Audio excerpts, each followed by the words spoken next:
Why? Here's the blast off meme. Let the people know. Let them know that we're live. We are live. We got a lot to talk about. I'm diving right into it, baby. I'm diving right into it. Okay. The Haitian stuff is all over TikTok and Facebook. I know. This country has a real problem with fake bullshit that corresponds to their own biases, okay? Like, as long as there's enough transphobic people, for example, you could just be like, trans people are literally secretly eating babies at the abortion clinic, and like 30 million people minimum will believe you, okay? Minimum. That is an issue. If you can't understand that this is a legitimate issue, I don't know what to tell you, okay? That's a real big problem, dog. We gotta fix this shit. They'd be like, yeah, cannibal Haitians are eating humans now. They stopped eating the cats. Now they're eating the actual white Ohioans. And you got like 100 million motherfuckers in the United States of America going, yeah, I believe it. I believe it. Why? Because I'm the most racist man you've ever done seen. This is completely out of control. We got to fix this shit. We got to do re-education camps, dog. I'm sorry. Okay? That's it. There's only one way forward. There's only one path forward. We got to send these motherfuckers to the countryside, okay? That's it. That's it. How do you fix this? How do you fix this? Because you can't avoid it. You can't stop. You can't just act like it's not happening, okay? I am going to keep ringing the fucking alarm bells every goddamn day on this issue. It is a real, legitimate problem that a massive number, an increasingly growing number of Americans will just straight up look at a position of authority, okay, from the likes of Donald Trump, who will just straight up say, like, you know, these guys are cannibals. Venezuelans are eating humans now, and go, I believe it, okay? And if the Democrats don't do something about this, we are just going to have a very different country, okay? We're going to have an overtly, openly fascist country. Like, a lot of people were watching the debate last night and joking and laughing when Donald Trump was like, oh, Kamala Harris is going to do forcible gender surgery on aliens in prison or whatever, okay? You laugh, but every time he says some fucking unhinged shit like that, okay, there's another 10,000, 100,000 people who go, I believe that. That's really happening. I believe it. I believe it. Okay? I promise you, you do not want to live in a country like this, okay? I promise you, we are kind of there, and we're getting there. We're getting past the point of no return at this juncture, okay? We are getting past the point of no return. If there is no fucking restoration of sanity, it's going to get worse. Okay? It's going to get fucking worse. I keep saying it. Nobody wants to listen to me. At the 9/11 ceremony, a second handshake between Harris and Trump. Bloomberg getting Harris's attention to shake Trump's hand. Damn, Joe's kind of fucking boss mode, dude. Big boss mode. Yeah. There's no better representation of the uniparty / duopoly than having the former mayor of New York who ran for president on the Democratic ticket, who is a billionaire, getting the current president, the current Democratic Party's presidential candidate, to shake the hands of the former Republican president who used to be a fucking Democrat, who was also a billionaire, at the 9/11 event, okay? Meanwhile, Joseph Robinette Brandon, he ain't fucking around with that. He's like, no, dog, you're dead to me. As far as how many people saw this debate, the viewership last night was 28% higher than the Trump-Biden debate on the initial main channel viewership, not counting streaming or mirror channels or family viewership. Yes, more people watch this. I don't know what the ratings are, but more people watch this than the previous debate, I'm pretty sure. But that's expected because, like, the race is coming up soon. Normally, this is when the debates start, you know? This is when the debates normally used to start. We had obviously 200,000. I think it was like 197 is where it like maxed out last night. Its most at its peak, okay, which is, you know, an impressive number, I'll say. I had no predictions on where we were at. 192,633 was the peak count last night. Okay, thank you. Where's America's mayor, Rudy Giuseppe Giuliani? I don't know why he wasn't there. 9/11 is his thing, you know? Yeah, I fell off, dude.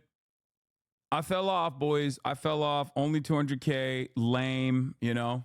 Lame. Everybody knows it. I've fallen off. I done felled off. Anyway, my normie friend who's a lib literally said to me last night that they think the assassination attempt was a psyop, and I couldn't convince them that it was a lie. It was so sad. Yeah, no, the situation is definitely getting funnier and funnier, but it's also making this place like a more unlivable place by every moment that passes.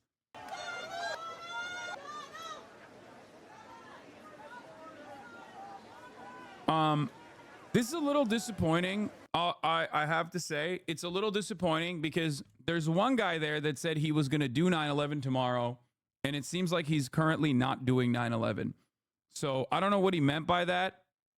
I don't know what was going on there. You know, he just kind of dropped that in there, but it seems like he's this is yet another case of the Dummycrats flip-flopping on positions. You know, Kamala Harris says she doesn't want fracking. Now she wants fracking. Joe Biden says he's going to do a 9/11 tomorrow. Here he is not doing a 9/11. So what can you trust in terms of the Dummycrats, okay, the demon rats? What can you trust about what they say? You can't trust anything. Promises made, promises unkept, promises made, promises broken. Once again, okay? Of he going through a 9/11 mentally, dude, there is not a single thought behind those eyes, okay?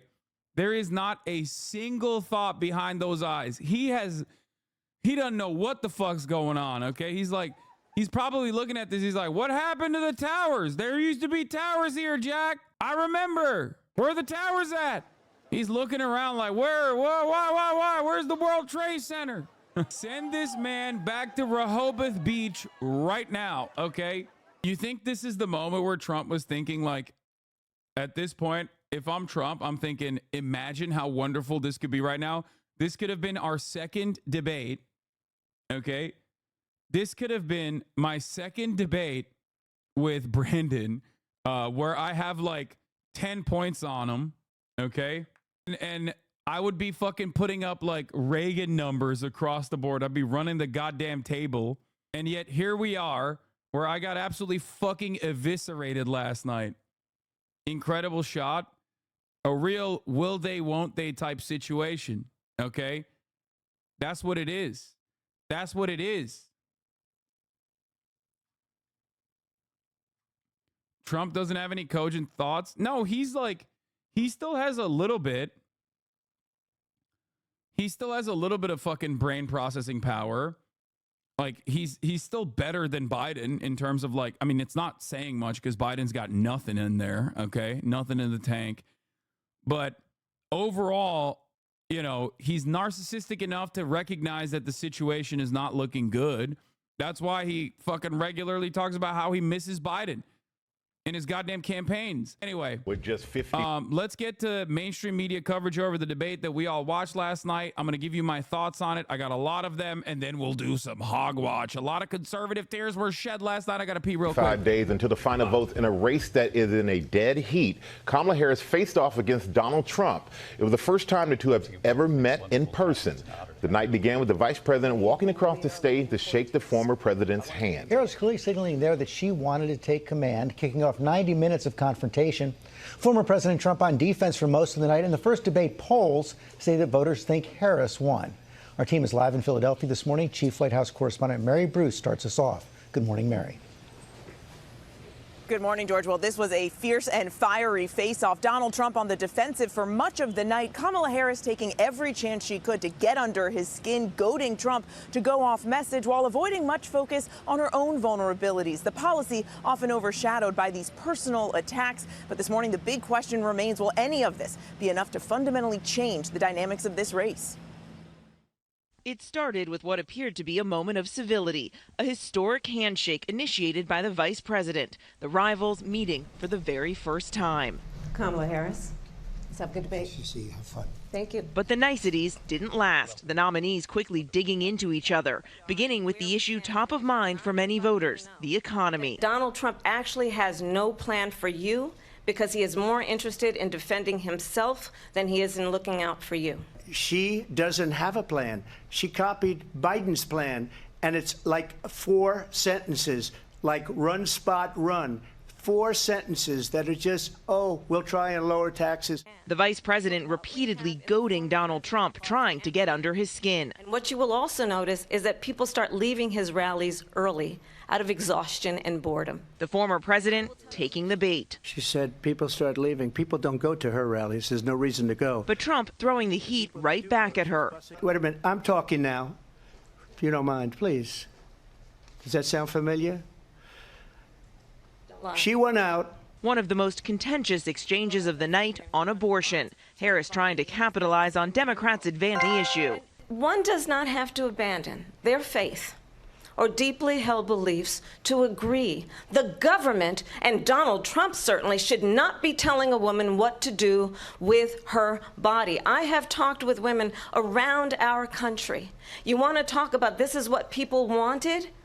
Pregnant women who want to carry a pregnancy to term, suffering from a miscarriage, being denied care in an emergency room because the healthcare providers are afraid they might go to jail, and she's bleeding out in a car in the parking lot. She didn't want that. But she also dodged when asked if she would support any abortion restrictions. While Trump... Bro, that was like probably one of her peak on direct policy, on like direct attacks against Donald Trump. I mean, so much of last night. Holy fuck, dude. All right, let's get started on it, okay? Sir, permission to live the fuck out? No, because I will tell you exactly what's going on. You not talking about the former VA governor doing post-birth abortions when there's actual video footage of him talking about is crazy? No, dude. The reason why I'm not talking about a fucking doctor describing the gruesome fucking process of a stillbirth baby being carried to fucking... a stillbirth baby being carried to term, and the gruesome nature in which like the medical process that has to take place in that circumstance is because I'm not entertaining your fucking mania. Okay? The fuck is wrong with you motherfuckers, dude?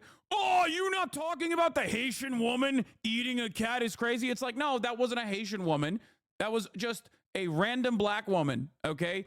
During a mental health episode that you assumed was a Haitian woman. Do you see what's going on here? You just fucking think in your mind that things that are not happening, that are completely fucking illegal, are happening all the goddamn time. Okay? Yeah, but they try to place it as fake news. What do you mean? What are you talking about? You don't know what you're talking about. It is fucking fake news, dumbass. That's not a real thing. Neither Haitians are eating fucking cats, okay, and stealing people's pets, nor are they doing post-birth abortions, as in executions. It is illegal, okay?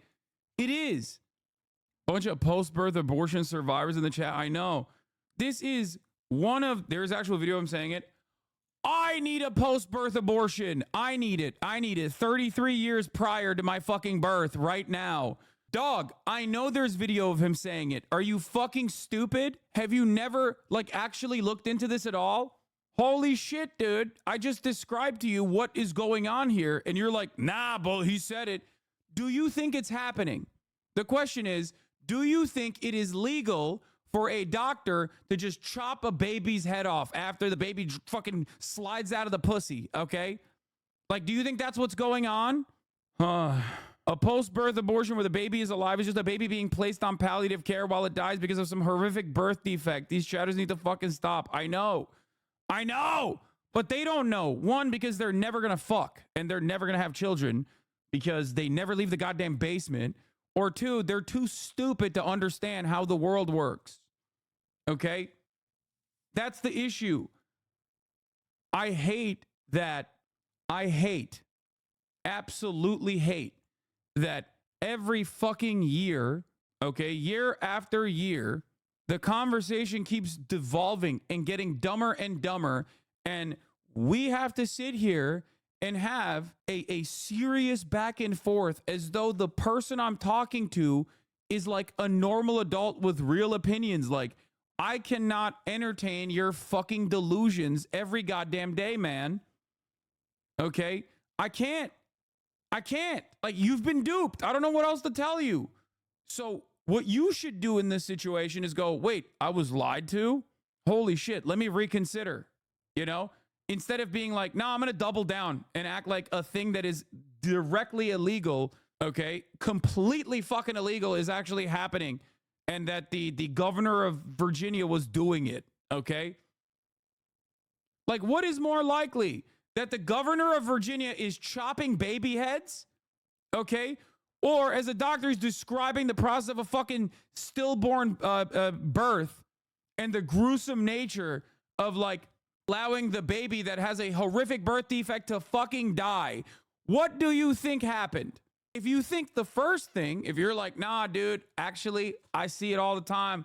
People are just chopping baby heads like left and right. If you legitimately think that, you're an insane person. You are not mentally well. Okay, I wish you well. I hope you get all right, like as quickly as you can, but you're not mentally sound right now. You're not in a place where you are of the right mindset. And I don't even completely fault you for it, because this gets to my other argument.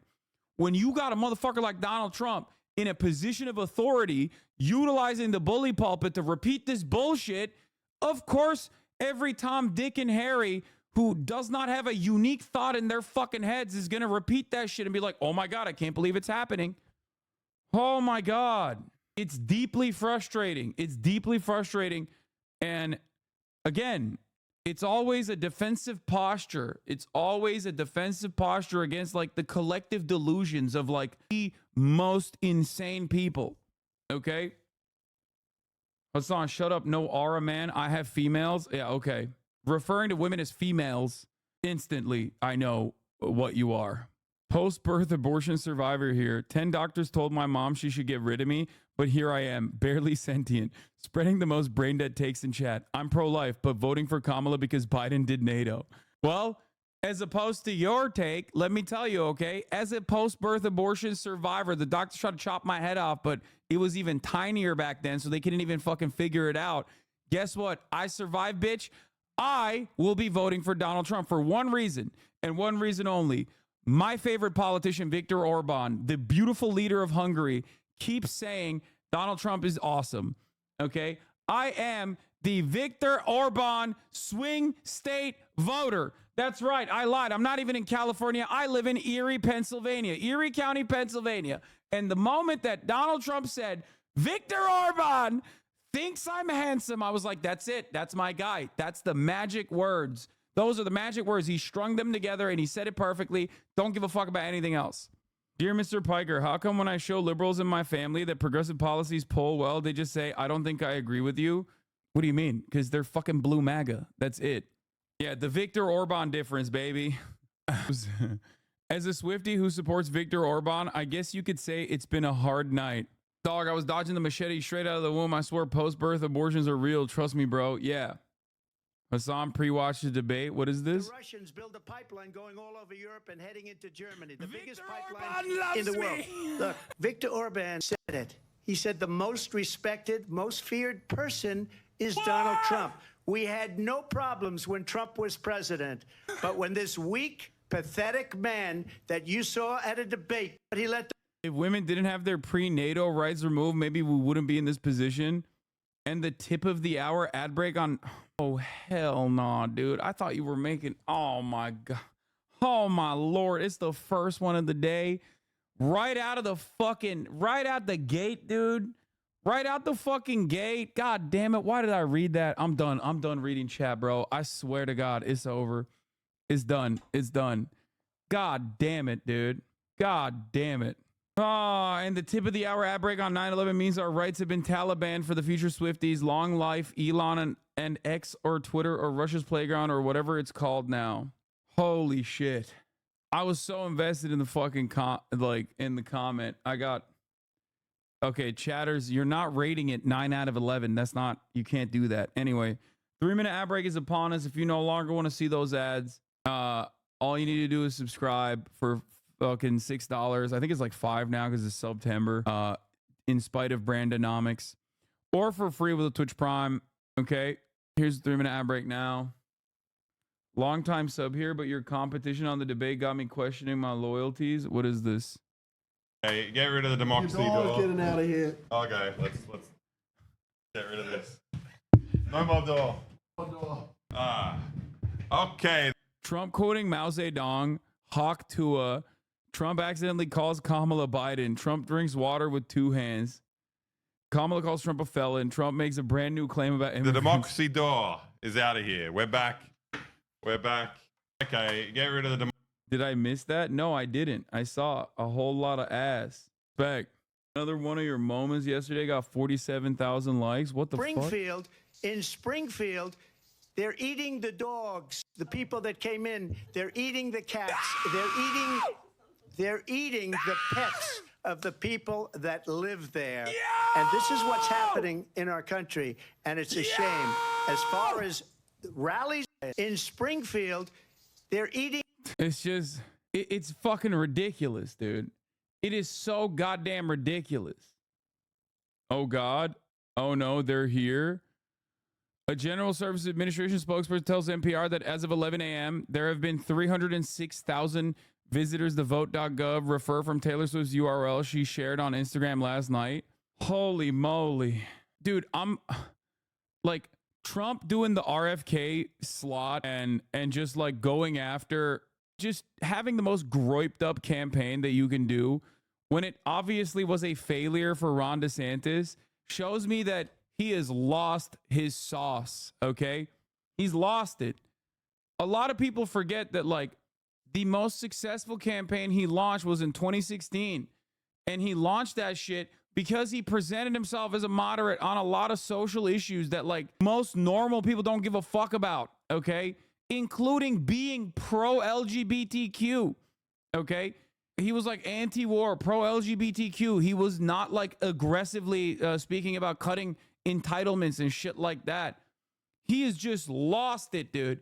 He's got nothing. No NAFTA mentions, you know? No like, remember how the Democrats ruined the Midwest? None of that shit. The best he could scrounge up together was, I have a concept of a plan. I will say this much. Donald Trump was probably going to have a boring performance overall and not a good one. But Kamala Harris's consistent baiting worked entirely too well. Okay? That is a man who has lost his fucking reasoning, okay? He is so goddamn narcissistic. It is his downfall. This is his own undoing, okay? He caused his own motherfucking downfall by just going nutty mode. Every time Kamala Harris brought some shit up, I was like, there's no way. I was like, there's not a single fucking, there's no reason for him to like invoke these things. There's no reason for him to even like repeat any of those things. And it was entirely too easy. Like shooting fish in a fucking barrel, dude. It was crazy how easy it was. Like, if I'm the Harris campaign, I'm literally showing all of his like lowlights from last night and just being like, you think this guy who couldn't shut the fuck up about himself because of a couple baits is going to be able to handle Putin? You know what I mean? Like, these world leaders are going to fucking play tricks on him. They're going to fucking, you know, pull some keys out and start jiggling it. And he's just going to go after that shining object. First of all, he was so goddamn emotional. You know what I mean? The idea that like he can't even do the women are emotional shit, which is not exactly an effective strategy anyway. But like, he was so fucking hysterical, dude. Our newest ad just dropped. It's 1 hour and 40 minutes of just the debate. That's funny. She did so well. She did so fucking well that Republicans immediately started doing the conspiracies. Like, if you want to know without a shred of doubt that Kamala Harris fucking clobbered last night, like absolutely eviscerated Donald Trump last night, made a fucking fool of him, look to what the Republicans are saying. Because if that debate was, you know, a banger for Trump, they'd be doing victory laps right now. Instead, they started crying about The moderators, while the debate was going on, they haven't stopped crying about the fucking moderators. And on top of that, Trump immediately went to the spin room and started fucking chirping about Twitter polls. They're crying about the mods. And on top of that, they're fucking immediately locked in on conspiracies like, oh, she had a earpiece. She had a fucking earpiece in her ear. Like they're looking for reasons as to why she actually did so good. That's how you know Donald Trump got fucking gutted, okay? What's the best response to Blue MAGA?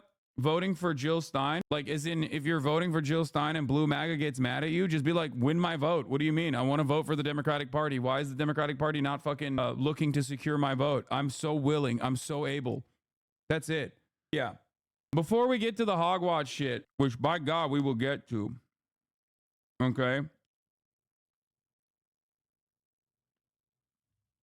We will get to it.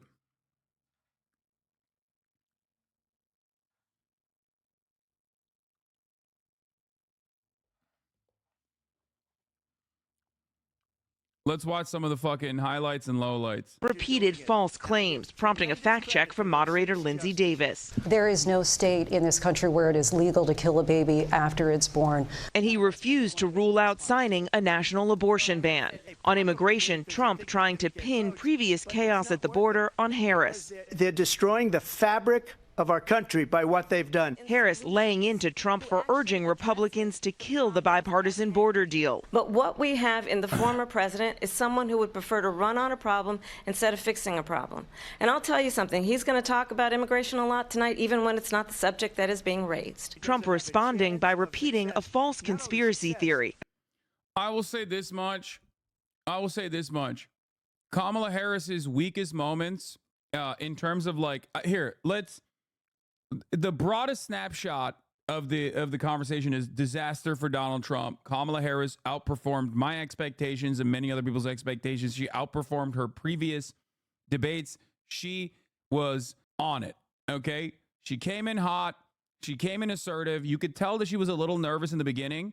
And as time went on, she and her attacks, her like light fucking jabs at Donald Trump ended up paying off massively. She got way more confident, okay? On the aesthetic front, she was great. She was fantastic, okay? So liberals, if you were looking for a fucking major W, you got it. Having said that, there were obviously weak moments as well, and I will get to that in a second. But overall, broad analysis of last night. I tweeted this. I tweeted this last night as well. Okay, but if Kamala Harris's goal was to demonstrate competency, okay, and show the American broader electorate that she is here and she will be a normal leader, okay, something that Joe Biden definitely couldn't do anymore. She did that, okay? And if her goal was to also overall show how fucking narcissistic and petulant of a man-child Donald Trump is, she did that fantastically. I said she put up LeBron numbers on that front, okay? However, if her goal was to get the couch voters, the non-voters, the undecideds, the real undecideds, because the mythical moderate undecided is not a real thing. That's a made-up phenomenon. It's not a real concept at all. Kamala Harris is not like converting Trumpers to her ticket, okay? Even though that's what media keeps repeating, even though that's what it seems like they're trying to do, that's not the real fucking people, okay? The real people are people that have voted for the Democratic Party and right now are thinking, I'm probably not going to go out and vote. Those people have a bunch of different reasons for not doing so, okay? So in order to get those people to come out and vote, right? People that consider themselves independent, people that say that they're undecided between sitting on the fucking couch and voting for Kamala Harris. They're not undecided between voting for Kamala Harris or voting for Donald Trump. And that's only because Donald Trump was the president and everyone is already, most people, like the overwhelming majority of people that have already voted and will definitely vote this election cycle have already made up their fucking minds on him. That is precisely the reason why it did not even reflect in a minor bump in terms of the way people perceive Donald Trump when he got fucking shot in the head. Okay? That's how polarized people are on Trump. That's how convinced they are. They were either crying tears of happiness that he got shot and survived, or crying tears of sadness that he got shot and didn't die. But nobody was like, I don't know. I think now that he got shot, I feel like I'm more on board with Donald Trump. So that's the reality for him, right? He has a very hard race in front of him. He's a very hard race in front of him, which is part of the reason why I keep saying, especially when you look at down ballot races, especially when you look at like all these other races, like Edinger Mentum calls them normal adult races, you know, Democrats are fucking putting numbers on the board. Okay, so the overall performance of the Democratic Party is good. The overall like outlook on the Republican Party is very bad. But Kamala Harris, in order to absolutely win this race, like solidify her lead, has to bring people who are like, I am not going to vote this time around. I just don't give a shit. I don't care. Okay? You seem to speak for everyone, but you don't say a word to anyone outside of your tiny little internet orbit. Every interaction you have with people is on fucking Twitter. Go outside. Bro, for someone who speaks for most people, you never speak to fucking anyone outside of your tiny little orbit on the internet. All these people's opinions you're talking about is fucking Twitter. What? Politics is fucking gross because no one tells the truth. You're a fraud. Bro, she couldn't speak for the first 20 minutes. Brother, holy fuck. She said the same things Hillary said, didn't answer any questions, and stood on Israel. First of all, I haven't even gotten to like, I'm giving you a broader snapshot. There's a lot of issues that I have with Kamala Harris. Let me get there, okay? And in terms of, I don't speak to people outside. What are you talking about? For a person who spends 8 to 10 hours online, as I do, you are not going to get anyone that is more fucking tapped into the normal public opinion than someone like myself. As a matter of fact, I regularly shit on Democrats who hyper focus on Twitter, who think that like Twitter is real life, media members who do this as well. This is like one of the major points that I made about last night's debate. As a matter of fact, Trump is extremely online. Trump was doing Haitians are eating cat memes. That shit does not poll well with the broader electorate. Okay? Ain't nobody's going to be like, oh, I know exactly what he's talking about. I'm tapped in. Okay? I know the internet is not normal public opinion. What the fuck are you talking about? Yes, they will know what he's talking about. That's the fucking issue. Okay, you're all right, I'm banning you. Shut the fuck up. You just said I'm extremely online, and then you turned around and said, no, actually, every random American is really invested in the fucking right-wing memes that blow up on Twitter.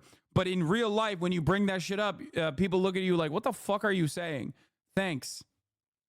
Yeah, that's precisely the reason why they fucking did not win by massive numbers in the 2022 midterms, by the way. That was a horrible fucking instinct, and I called it, and I was fucking right on that, so suck my dick. Okay? And I told you, if Republicans keep leaning into this like random fucking culture war nonsense, they are going to be off-putting and normie repellent. They're going to be off-putting to the like normal fucking suburban voters.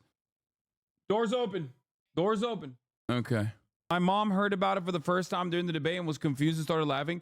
Yeah, same shit on like transgender surgery for transgender illegal aliens. Like, you say shit like that, and that might play well to the dumbest 8 people that you know.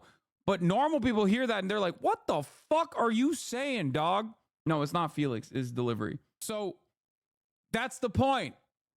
Okay? This shit is incredibly fucking off-putting.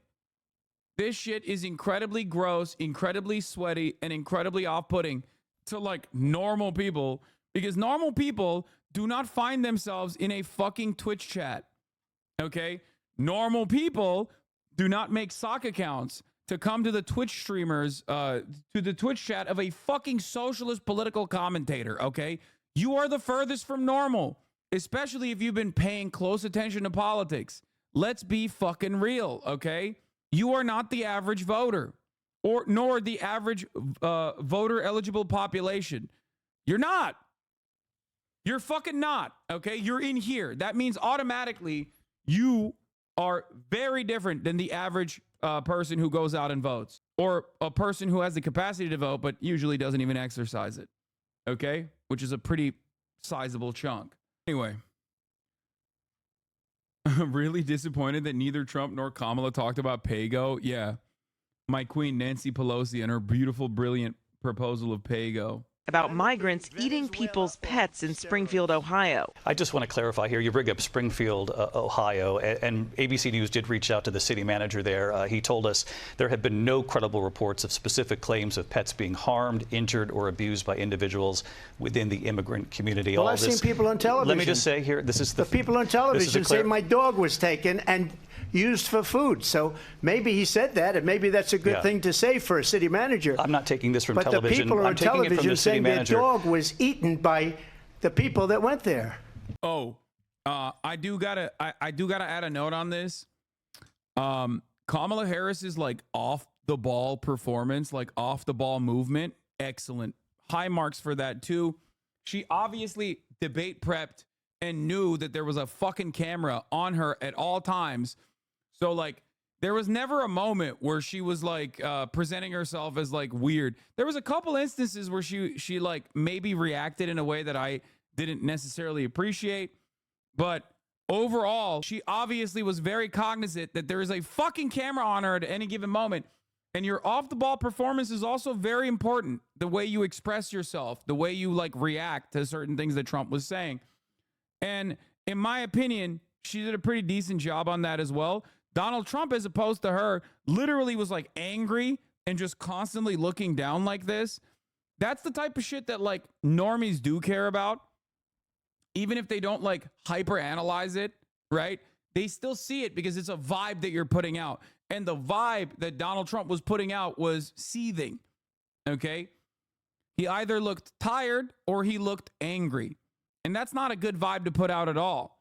And he didn't look angry because America is fucked. Okay, that's the difference. Because 2016, Donald Trump did a pretty good job of being like, I'm angry because the establishment fucked you over. I'm angry because you're angry. We're both angry together. I'm angry for the same reasons that you're angry for. Here, he just comes across as, I'm angry because they're yelling at me. I'm angry because they're calling me out. I'm angry because I'm, she said that people leave my fucking debates, or people leave my rallies. So the more you can successfully show people that Donald Trump doesn't give a fuck about them and only gives a fuck about himself, the better you're going to do. And on that front, Kamala Harris did a really good job. Okay, she did. Don't worry, I'm gonna still talk about the negative consequences of like maybe even Kamala's successful performance last night in a brief moment. Again, the Springfield city manager says there's no evidence of that. Vice President Harris, I'll let you respond to the rest of what you've heard.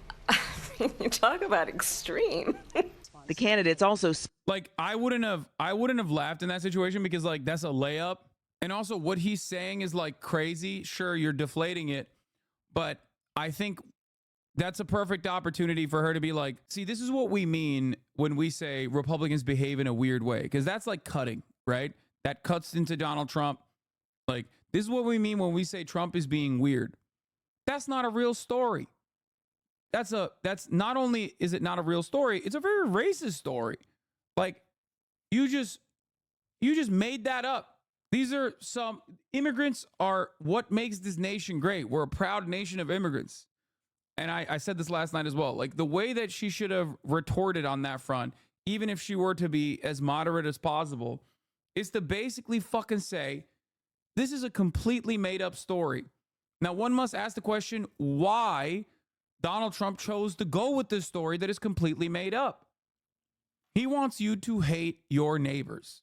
That's why. He wants to divide this country. We are a nation of immigrants. My parents are first-generation immigrants. I'm Kamala Harris now, okay? Donald Trump's grandparents are immigrants. Every single person in this country, with the exception of Native Americans, can trace their origin back to someone who didn't used to live here. That's what makes this a strong country. And Donald Trump wants you to hate that.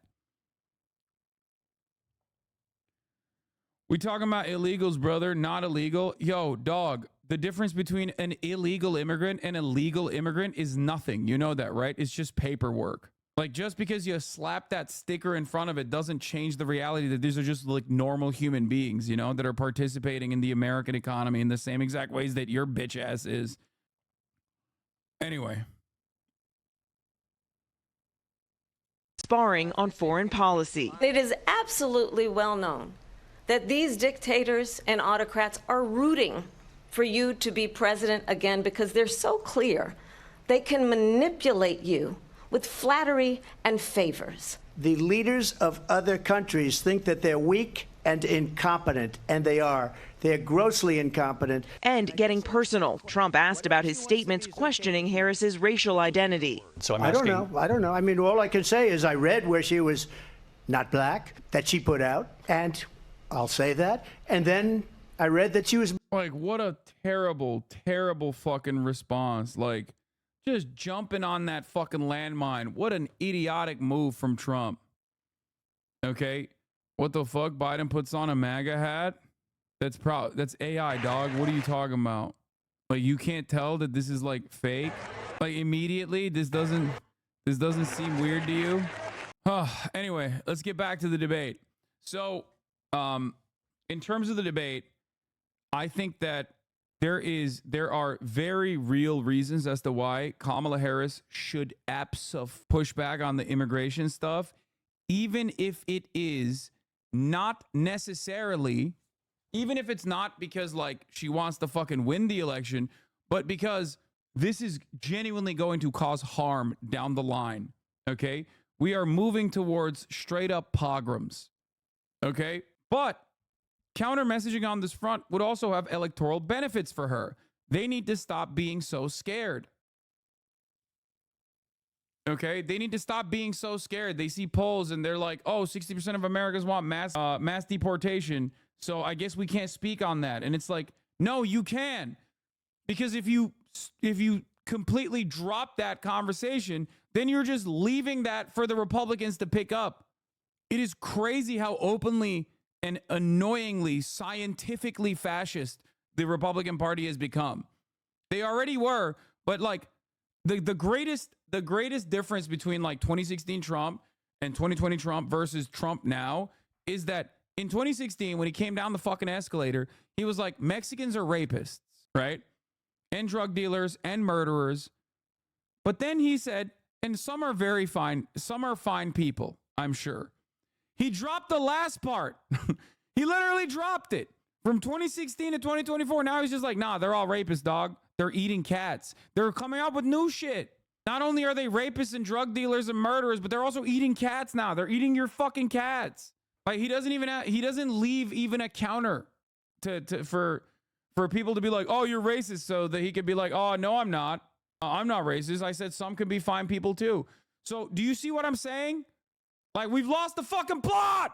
We're losing the goddamn plot. An environment where there's this much outward hostility to fucking migrants is going to be really damaging to American society in general, where people are going to start doing fucking pogroms. That's number one. And number two, beyond the fucking fabric of society unwinding, okay, it also, if you're like a bloodless sociopathic wonk, okay, or a fucking staffer in DC, understand that this is a massive opening for the Republican Party. You are giving them, you are ceding this territory to them. This is their issue, okay? This is their fucking issue. So if you don't counter message against it, if you don't get on the defensive posture, or even, dare I say, the offensive posture by, you're wrong, you made me feel stupid. Wait, really? He actually, it looks like at the Shanksville Fire Station, POTUS spoke on the country's bipartisan unity after 9/11 and said we need to get back to that. As a gesture, he gave a hat to a Trump supporter who then said that in the same spirit, POTUS should put on a Trump cap. He briefly wore it. Oh my God. Okay, I apologize to Macias. The Macias was right. My fault. I should have never doubted you. It did straight up look like in the video It looks like a fucking AI video because of the movement in the video, but that's probably because he's just a robotic ass motherfucker who moves like an AI. Anyway, thoughts on RFK Jr. literally eating dogs? Yeah, I don't care. He's insane. Black, and that's okay. Either one was okay with me. That's up to her. That's up to her. I mean, honestly, I think it's a tragedy that we have someone who wants to be president who has consistently, over the course of his career, attempted to use race to divide the American people. Less than 2 months until the election, Trump still refusing to concede he lost the last one. You have said, quote, you lost by a whisker, that you, quote, didn't quite make it, that you came up a little bit short. I said that? Are you now acknowledging that you lost in 2020? No, I don't acknowledge that at all. But I you said did that say sarcastically. That. You know that.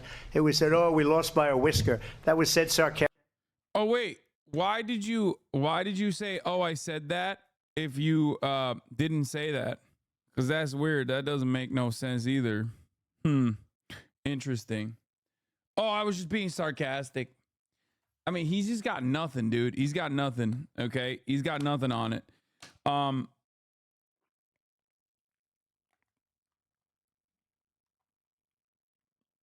Recognizing that he fucking said that it's a lose-lose. Okay, it's just a lose-lose for him across the board. Because if he constantly harps on it, then he's a fucking loser. He's just like crying over and over again about how he lost. And even like people who want to support him are probably going to look at that and be like, come on, dog, shut the fuck up. Like, Jesus Christ. Oh my God. Stop fucking crying that you lost, you know? It's already incredibly stupid, right? Because if the Democrats are like stealing this election just like they stole the last one, why the fuck are you going out to do a goddamn debate anyway? Why are you even going out and voting? It makes no sense. Okay, I think you're underestimating the real MAGA chuds. Yes, brother, I'm not underestimating them, but they're locked in already. Okay, they're unshakable. They're an unmovable object. Okay, there are like 30% of the base for the Republican Party is locked in. They're laser focused. They are going to vote for Donald Trump. Donald Trump could literally bring up MAGA hogs one by one and fucking kill them on stage. They would still be like, yes, Mr. President, I love that. Please kill me more. I wish I was the one you sacrificed. Okay? Or I shouldn't say 30%. Fuck it. I'll say 30% of the broader electorate. Not even just the Republican base, because the Republican base is just locked in for Trump. That is just, no matter what you do, no matter what he says and does, they're in. They're invested. Now, that's not enough to win an election, though. And the more unhinged that 30% gets, the more the people that would normally vote for the Republican Party get a little weirded out by the Republican Party. This is the problem, okay? This is the problem with where the Republican Party is headed, and why they will have issues even after Donald Trump, okay?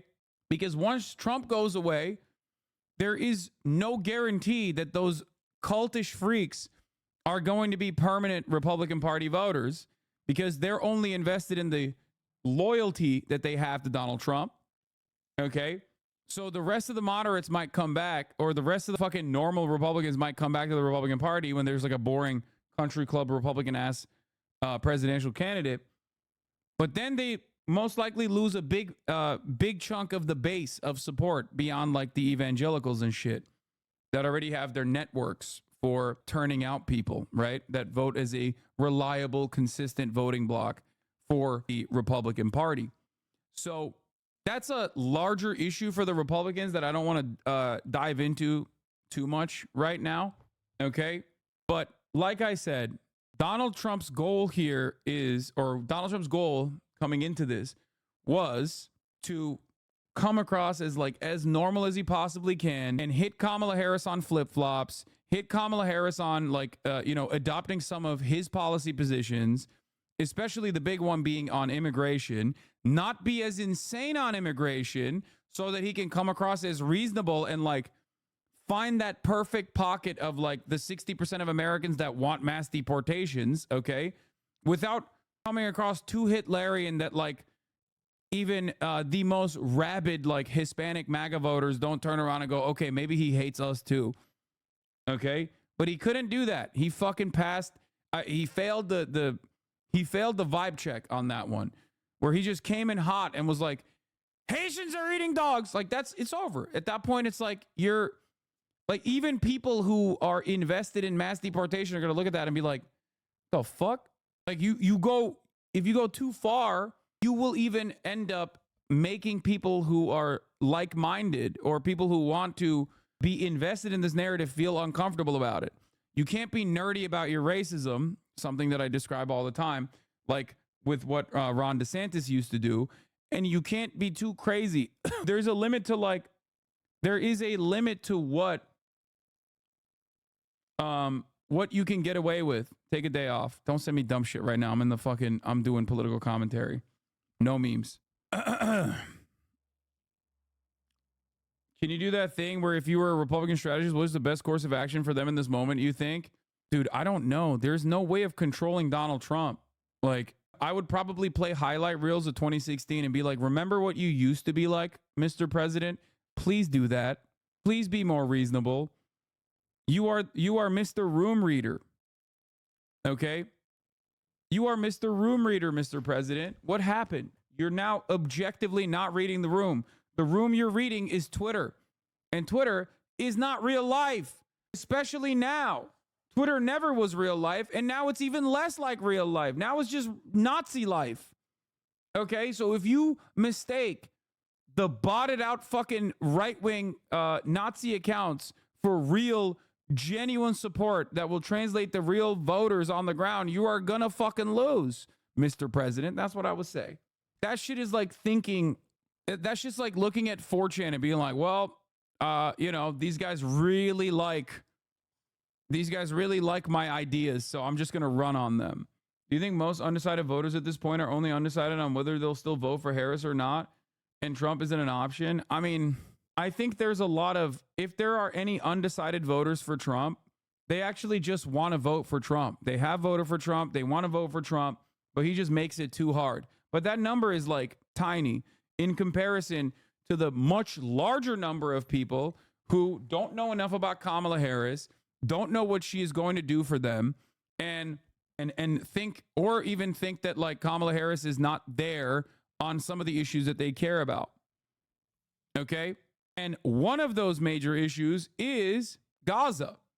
There is a big chunk of people, young voters, Arab voters, Muslim voters, like anti-war voters, who legitimately are like, nope, that's my issue, and I'm not going to vote for Kamala Harris. She has not made a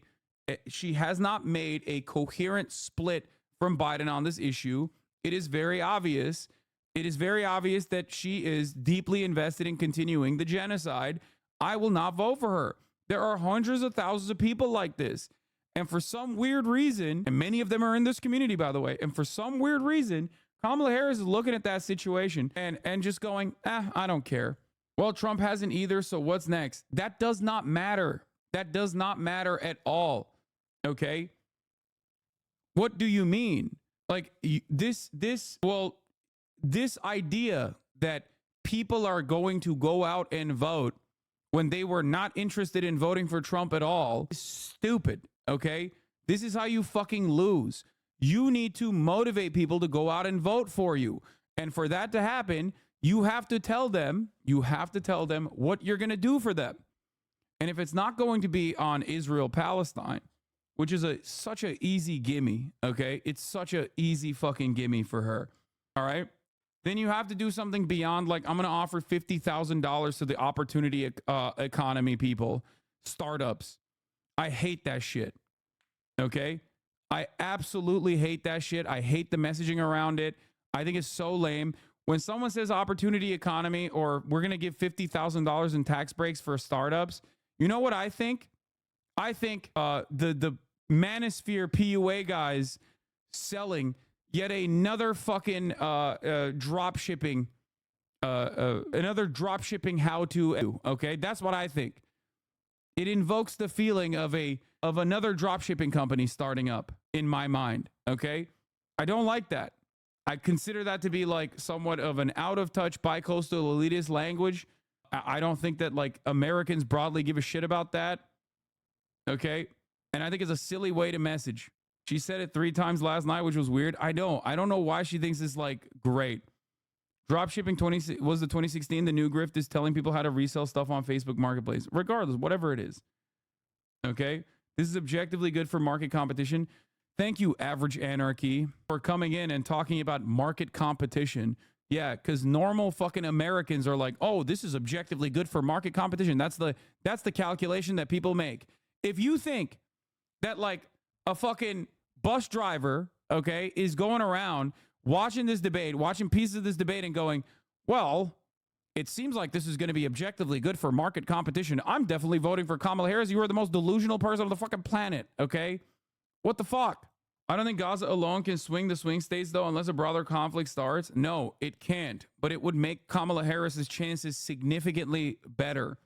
That's the point. And if the margins are close, then you absolutely have to not let any voters, you can't just leave voters out on the table. You know what I mean? The assumption that they're going to come and vote for you because they're too afraid of Donald Trump is a silly one, okay? That's not how people vote. I keep repeating this over and over again. The dumbest guy you know still understands that like, well, this person is not motivating me to go out and vote. It seems like, regular old bullshit. Why the fuck should I take time off from my day to go out and vote? They do not think about harm reduction like that, okay? No matter how much you repeat it. Now, this community will always repeat it because you are not the normal voter. You are nerds. You love politics. You follow it on the off season. Of course, you're very familiar with Kamala Harris.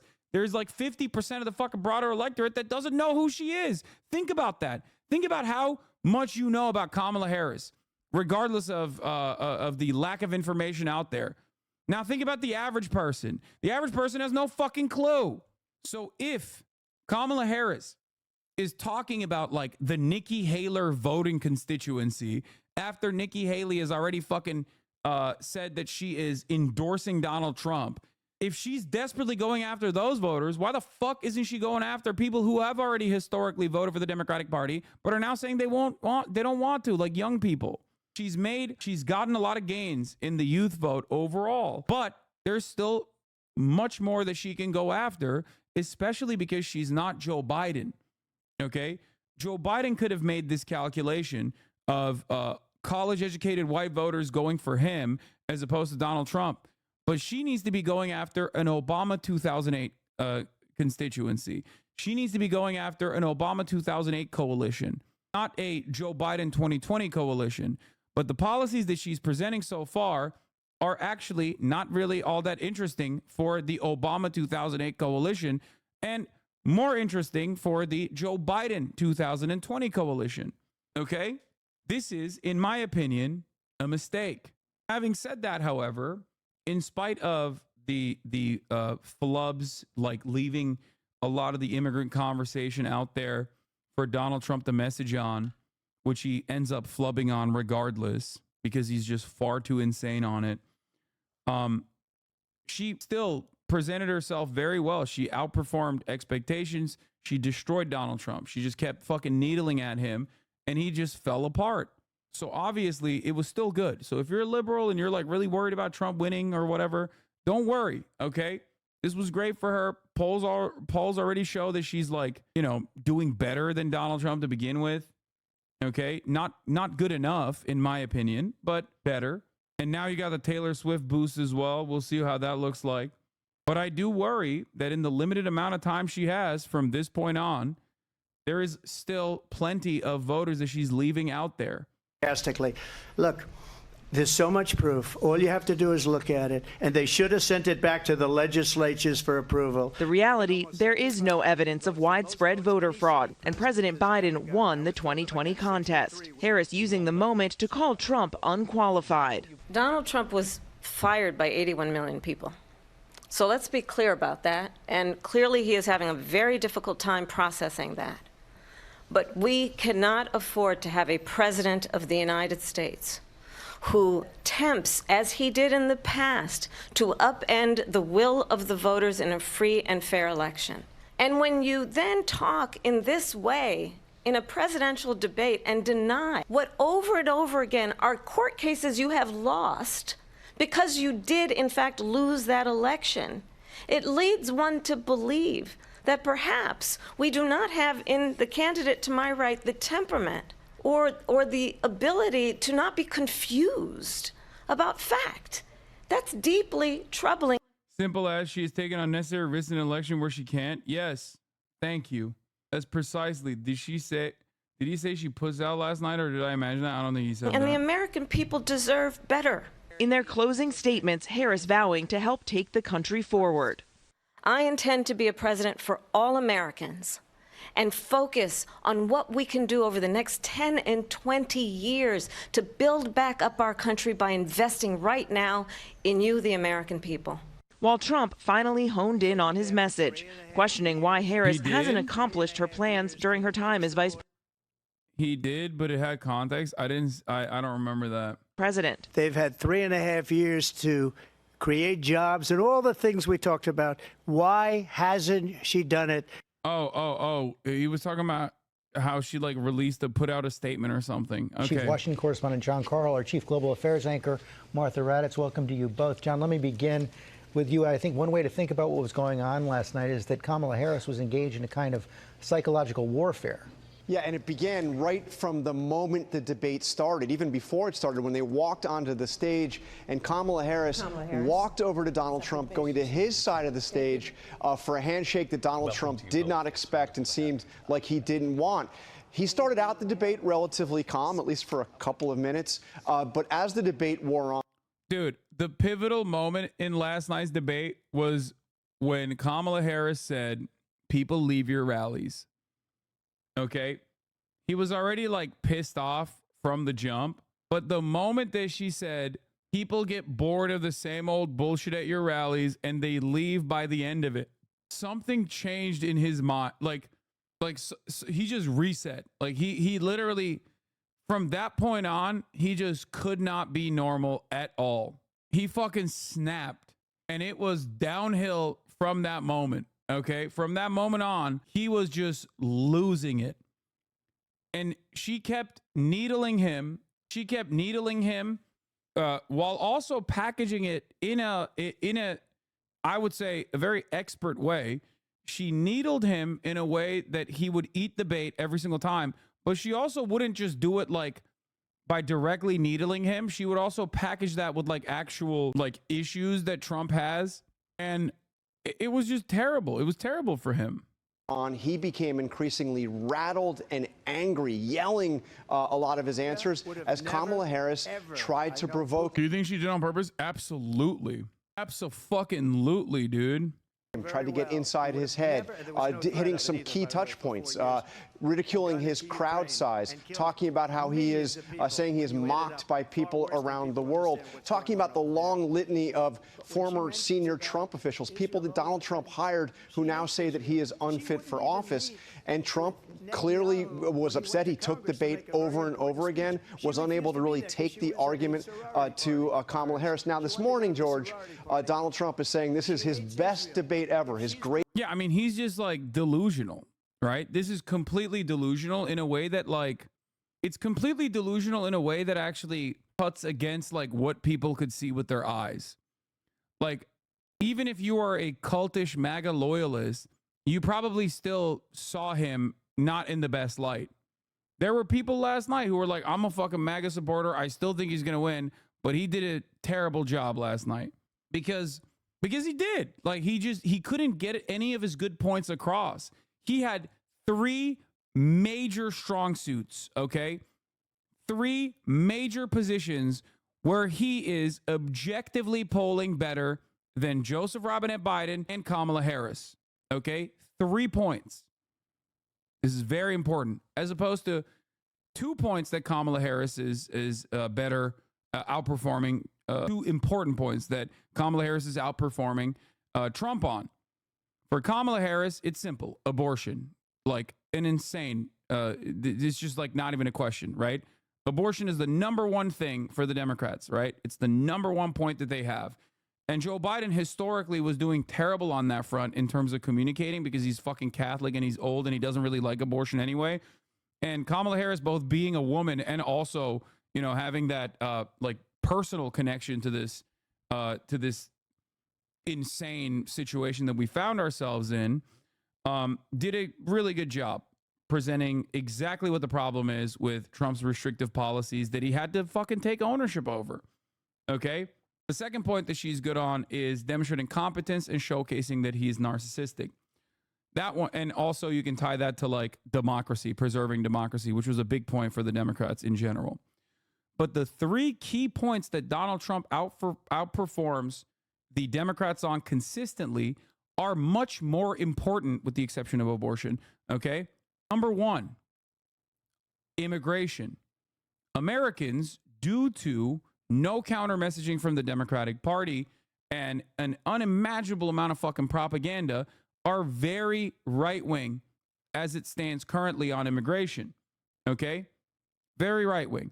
But for Donald Trump, all he needed to do for immigration was to simply say, look, you guys made this a problem. You called my supporters racist for years, and now you act like you want to build a wall. Well, you know, we don't trust you.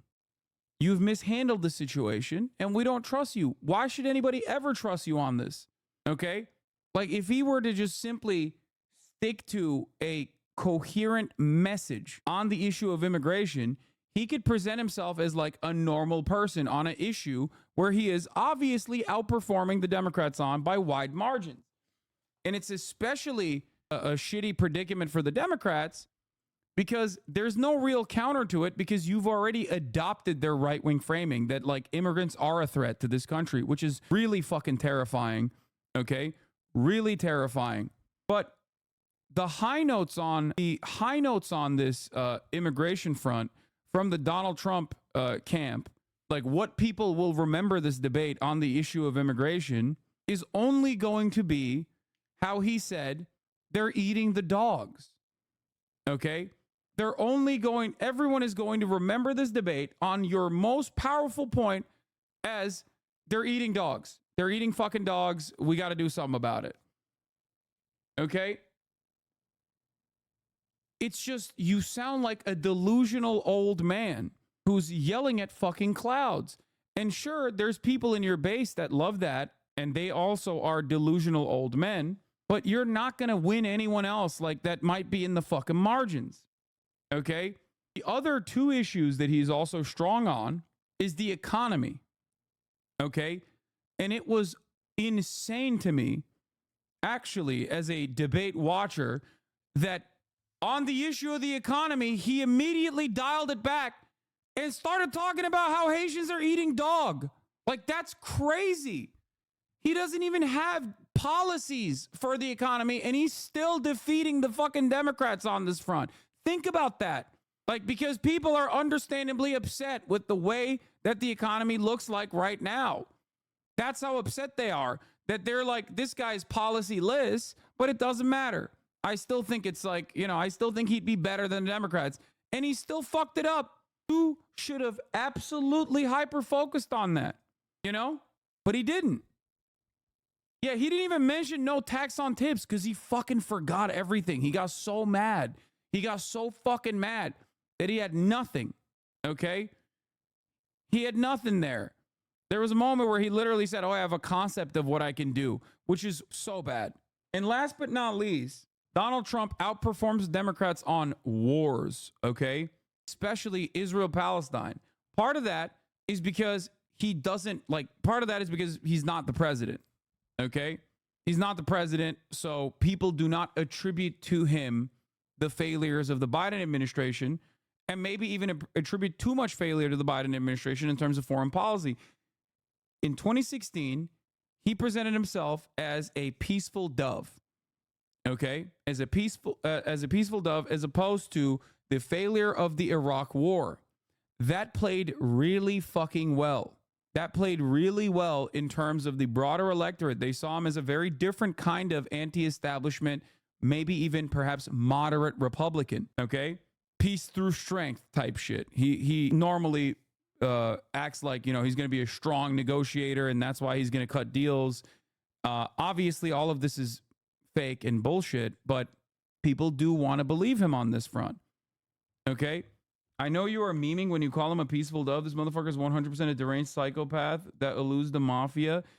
Dude. I'm not saying that Donald Trump is actually a peaceful dove. Do you not understand the words that are coming out of my mouth? I'm saying that he used to present himself as that, and people responded positively to that. Okay? It's how you portray yourself that matters to a lot of people who just kind of look at the optics of the situation. And the optics of the situation on 3 of his major fucking strong suits was Garbo. Okay? And then beyond that, he also fucking flubbed the abortion one that was going to be the strongest part for Kamala Harris and was going to be very difficult for him to climb out of. He kept repeating this like idiotic notion that like everyone actually wanted Roe v. Wade to be repealed. Okay? Which is utterly ridiculous. And then he even turned around and said, in places like Kentucky and Ohio, people voted more progressively on abortion, demonstrating that even in those fucking states that where people should have been demanding this overturning of Roe v. Wade, they still want to carry Roe v. Wade. They want to protect it. He absolutely fucked up on that front too. My aunt literally told me that she's voting for Trump because he keeps money within the U.S. instead of starting war abroad. My auntie's a self-described Democrat in New Jersey. That's what I'm saying though. Like people hear that and they remember that, and they all, if you're not paying close attention to what the fuck's going on, and many people don't, okay, then you're gonna be oblivious to the reality that at the top of the hour there's a 3-minute ad break. But you shouldn't be. You should know that it's 1 p.m. Pacific time and that there's a 3-minute ad break coming right now. Now, if you no longer want to see those ads, well, then all you need to do is subscribe, which you can do for $6, even though it's September, so it's 30% off, I think, or for free with a Twitch Prime by connecting your Amazon Prime account to your Twitch account, where you get 1 free Prime subscription a month. Use it on your favorite broadcaster. Here's a 3-minute ad break now. I like people prefer to hear no new wars as opposed to the most lethal military. Yes, exactly. In its most reductive terms, people would rather hear someone say, I didn't start any new wars and I will end the wars that currently exist, rather than someone who says, no, we have to have wars and I'm going to have the strongest military force of all time. It's especially shitty when it's coming from a Democrat, okay? Because ultimately, people perceive Democrats as, historically at least, they perceive the Democratic Party as weak, as like, you know, you can't take ownership over patriotism and a lethal military force. You don't have the riz to pull that off. There was also a lot of good moments where Kamala Harris deflected on hard questions, deflected by basically needling Trump again and then forcing Trump to be on the defense. Okay? Let's continue. Greatest debate ever, but there are several indications that not even Donald Trump thinks that is remotely true. The first was the way he walked out before all those reporters in the spin room last night. And this morning, he actually refused to even commit to a debate on Fox News. He doesn't seem to want to get on the stage again with Kamala Harris. Okay, and Martha, honestly don't understand why you guys think having a lethal military is a bad thing. I don't know, man. Why do you think we call it the fucking Department of Defense and not the War Department any longer? Like, even on the optics front, we try to fucking act like the military doesn't kill, okay? Reminding people that that's what the military does, when that is definitely what the military does, simply means that you're just going to be more violent than the previous fucking administration on this issue.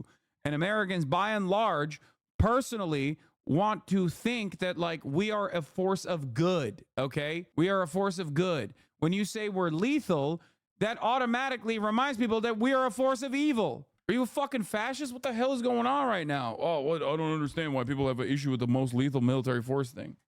I don't think that's what it means. I just think the lethality is the point of a military law. Of course, lethality is the point of the military, but there is a reason, like I said, even on the optics front, that we call it the Department of Defense and not the Department of Offense. We don't call it the War Department anymore. Do you want to know why? Do you understand why they changed that?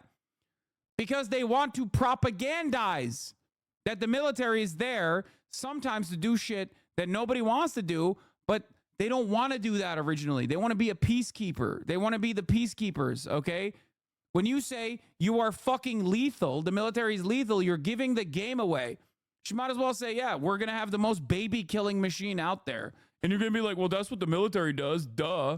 That's crazy. Rebuttal question mark. You're not asking me for the rebuttal. You're asking for him, right? Yeah. Yeah. Why isn't it called the Department for War?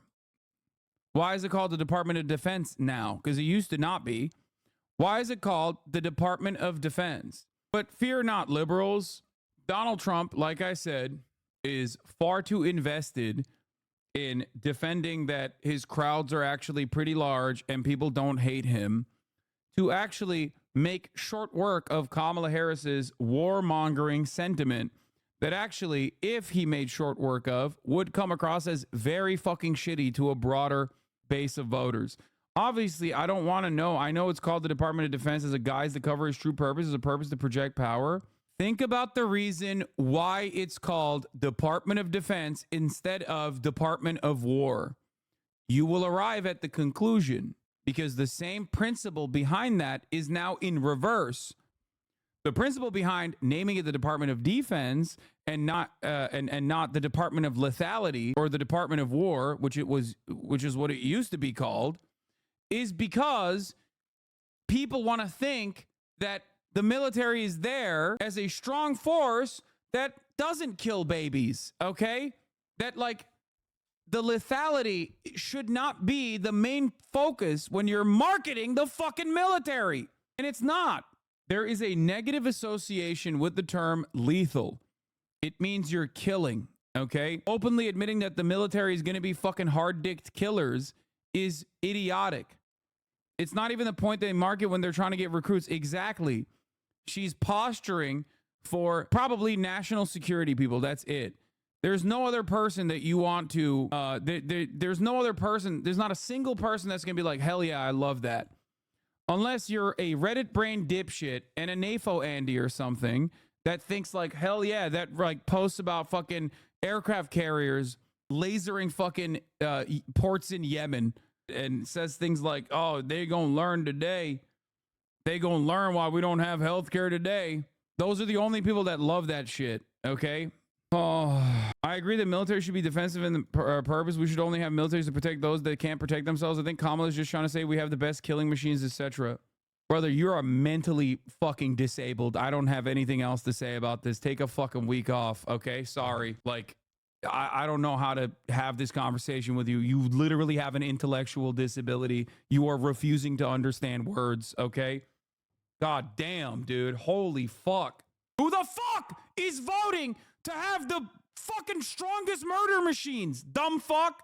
God damn. There was a fair amount of attention on foreign policy last night.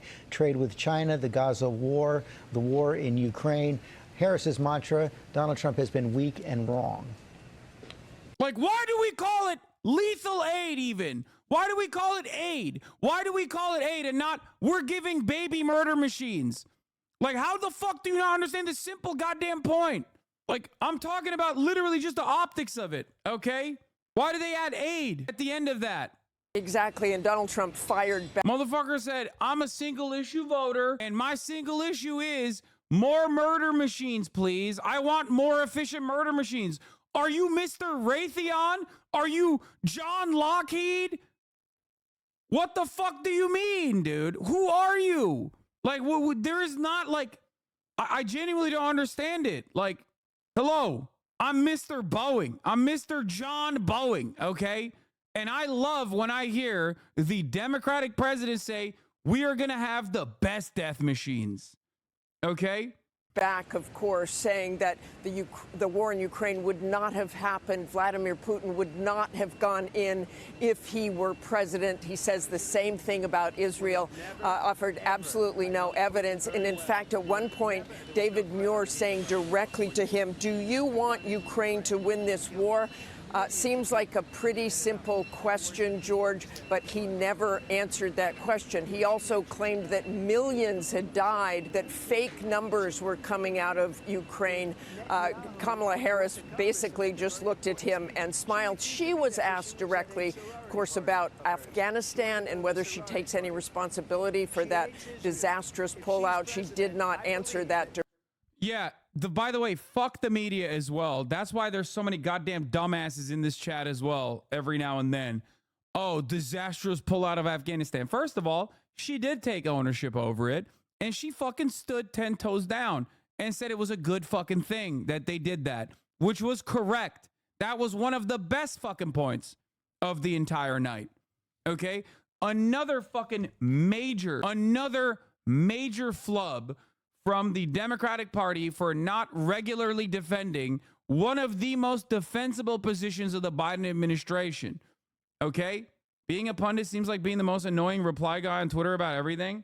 Being a chatter is like that too sometimes. 4 presidents said they'd do it. We did. Exactly. Respect. She threw that back at Donald Trump. Dumb question. Why was it good? I mean, here, numbers on the board. 67 fucking military, 67 active duty service members were killed in Afghanistan in the 4 years that Trump was president. 13 were killed under Joe Biden during the withdrawal. Okay, there you go. Turns out no extra fucking people die when you actually pull your units out of a never-ending active war zone. A thing that Donald Trump also recognized, by the way. He was like, they're sniping our people. They're sniping our soldiers. So I had to make a deal with the Taliban. Remember when he said that? The counter to that is so simple. You just go, hey, remember how you recognized that the Taliban was sniping our soldiers? Perhaps that's the reason why 67 of them died, but nobody's talking about that. Whereas not a single death of a veteran is acceptable. Having said that, however, you had, whatever, what would the math look like? 67 and 13? What is that like? You had almost six times more fucking soldiers die when you were in office. I'd say that's objectively, if 5 times those soldiers die, I would say objectively that is a success, that you were trying to present as a fucking failure because you were too cowardly to actually continue with this troop withdrawal. About the fact that he was the one who wanted to pull out of Afghanistan and had a specific date to do that, George. Martha Raddatz, John Carl, thanks very much. Nicole Killian watched the debate last night at Penn Tap Room in Doylestown, Pennsylvania, alongside voters with a wide range of views. Nicole, good morning. What did they tell you? Hey, good morning to you, Nate. We are in the heart of Bucks County, which is a competitive swing county here in Pennsylvania. The voters we talked to said that they didn't necessarily see eye to eye on this debate, but they did agree on a few things. For instance, they appreciated that former President Trump and Vice President Harris shook hands before the debate. They also felt that the candidates should have spoken more about policy and gone less on the attack. And one issue that was top of mind for all of them, immigration. We need to do something with the border. It needs to be closed. I am a business owner, and this is something that I, struggle with continuously, and I have been struggling with. I agree that we need strong border controls. I don't believe that we can deport everybody in the country. It isn't physically possible, and our economy would collapse if we did. Did it surprise any of you that this conspiracy theory about Haitian migrants and cats came up during this part of the debate? And what was your... In Bucks County, Pennsylvania, too. I'm a business owner in Bucks County, Pennsylvania, and we got to get these migrants out. What the fuck are they doing? What have they done to your business, dumbass? Reaction to that? Yes, even Donald Trump, I did not think was going to go there. I was initially had that same reaction. I was like, what is he doing? I was shocked. I said to myself, what is he doing? Remember how you kept saying, oh, I love Trump many times in your streams, but now you criticize him? Okay, the collective IQ of this community when all the normies come back to fucking watch drops dramatically. I know I said originally that I want hogs in here and it makes me happy. I'm reconsidering that. I'm reconsidering that position. Okay. Maybe it wasn't the best thing. You don't know what you got till it's gone. So it took me back to when COVID came, and he was calling it the China virus. Wait, hold on. So I was That same reaction, I was like, what is he doing? I was shocked. I said to myself, what is he doing? So it took me back to when COVID came, and he was calling it the China virus. We also talked about some of the exchanges over reproductive rights. Take a listen.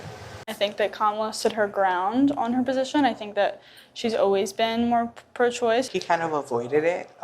He didn't want to touch the subject. Are you concerned about an abortion ban? In that aspect, I am. I do believe in a woman's right to choose in certain circumstances. She tried to emphasize that it's the voters' rights to put like abortion protections and make it a state referendum. He tried his best to try and give a non-answer or deflect it, but because that's really all he could do at that point. Most of the group was split between Harris and Trump voters who told me that the debate mostly reinforced their views about the candidates, but one voter was undecided. He said after the debate he is considering Harris, although he's not completely sold.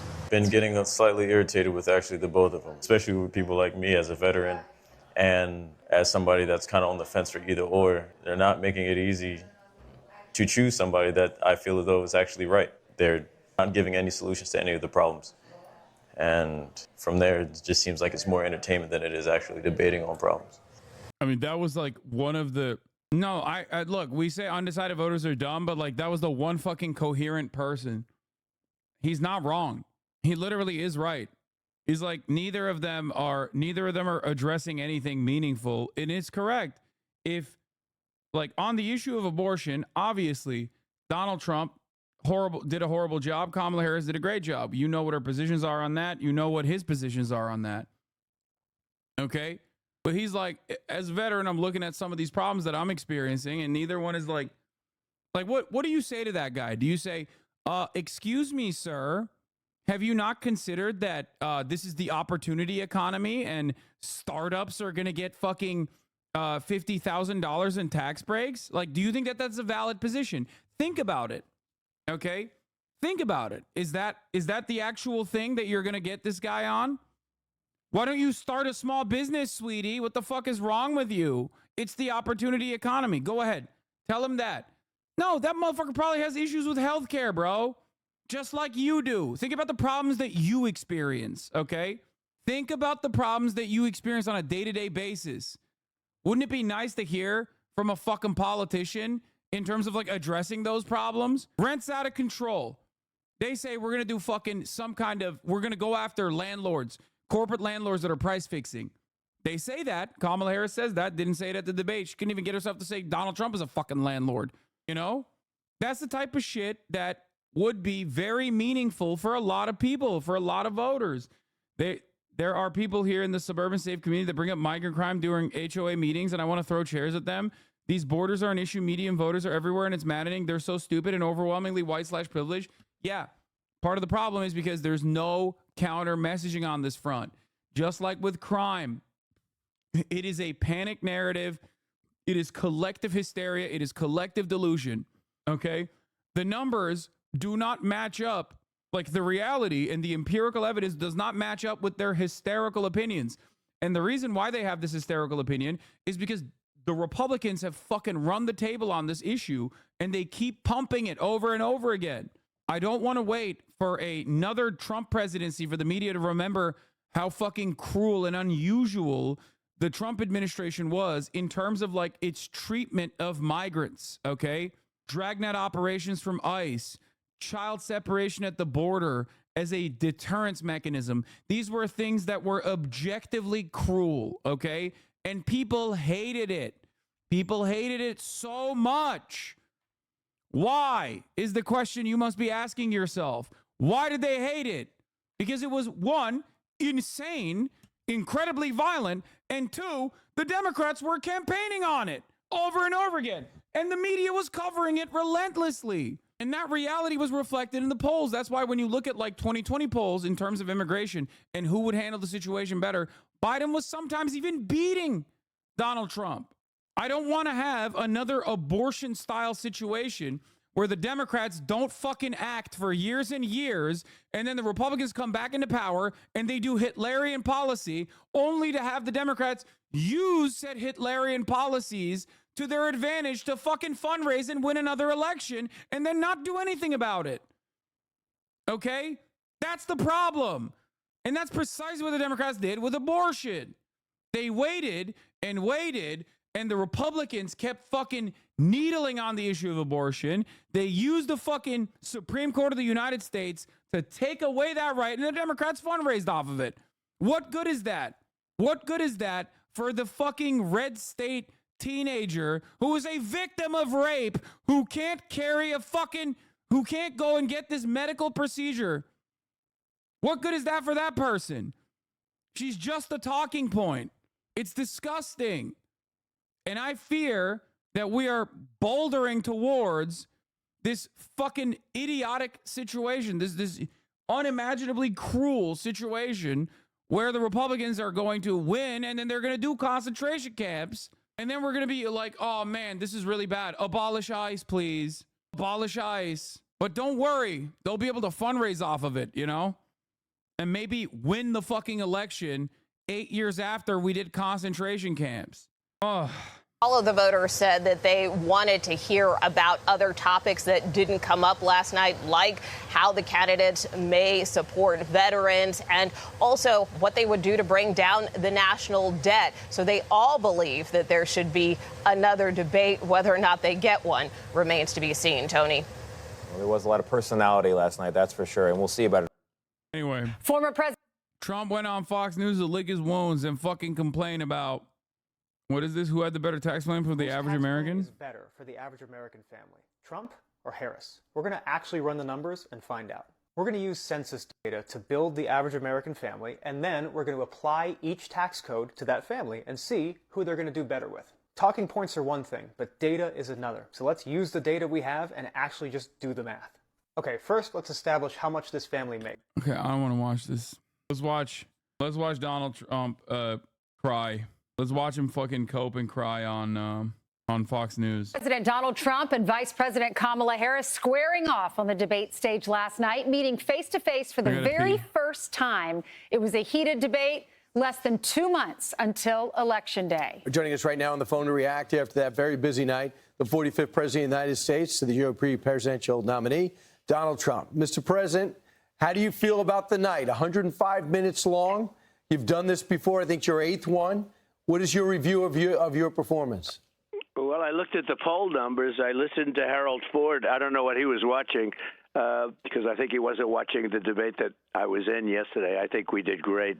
It was 3-1. It was a rigged deal, as I assumed it would be, because when you looked at the fact that they were correcting everything and not correcting with her, and we knew it when it was 100% good coverage for her over the last month or last year. I looked at it, and only bad coverage of me, no matter what. The press is so dishonest in this country, it's amazing. Now, I didn't mind because, frankly, I was pretty sure that's what they would do. CNN was much more honorable. The debate we had with Biden was a much more honorably run debate. But this was incredible. I mean, everything, so many things I said were debunked, totally debunked, like Charlottesville. I have a list of 7 different things. And she could say anything she wanted, everything. Every time I spoke, and my stuff was right, they'd correct you. I thought it was terrible from the standpoint of ABC. They're the most dishonest, in my opinion. Yeah, he's crying about the referees, which is when you know you fucking lost, even if you claim that you didn't. Because if he had won, he'd be like, "Oh, it was great." You know, shouts out to ABC. They did a great job. You know, it's just very obvious that you didn't do a good job and you recognize it. And now you're trying to portray yourself as actually doing fine. Yeah. And the reason why he's praising CNN is because they didn't fucking do any moderation and they didn't do any fact checking. I personally am a fan of fact checking. They should fact check Kamala Harris as well. If she fucking goes off the hinges in the same way. They should have fact-checked Kamala Harris when she was like, oh, mass rapes were happening on October 7th, for example. Of course, they would never do that. Let's be fucking real, right? But in terms of like the one aspect of this conversation, where she could have gotten fact checked is when she said the bloodbath line. Okay, that's it. That's the only time where Trump has been like kind of taken out of context. That's it. They're not going to do a mass rape fact check. Don't be ridiculous. And also, ABC only fact checked Donald Trump when he went crazy. Okay, there weren't any on October 7. As it stands, this does not meet the fucking standard of genuine reporting. Investigations have been conducted. There is one primary witness, and that wasn't even on October 7. There's one primary witness that is a victim of sexual assault, and it happened under captivity. Okay? The New York Times' own reporting on Screams Without Words does not meet the same standards that the New York Times has in terms of reporting. Okay? Supposedly the Charlottesville, both sides are fine, taken out of context. No, it's not. One side were fucking neo-Nazis. He tries to claim that, like, when he said there are very fine people on both sides, that actually he meant, like, you know, the peaceful protesters on either side. It's like, yeah, dude, the peaceful protesters on one side were fucking Nazis. Like, they were saying Jews will not replace us. You know? The fuck do you mean? No, they were not very fine people. That's not a contested point. The only point that is contested that Kamala Harris used in terms of like her line of attack against Donald Trump that they didn't like fact check or kind of let her get away with was when she said, you said it was going to be a bloodbath. That's the only thing that she said that actually was taken out of context. Donald Trump was obviously using embellished language, but he wasn't talking about like fucking actual violence. He was talking about how the economy is going to be fucking destroyed.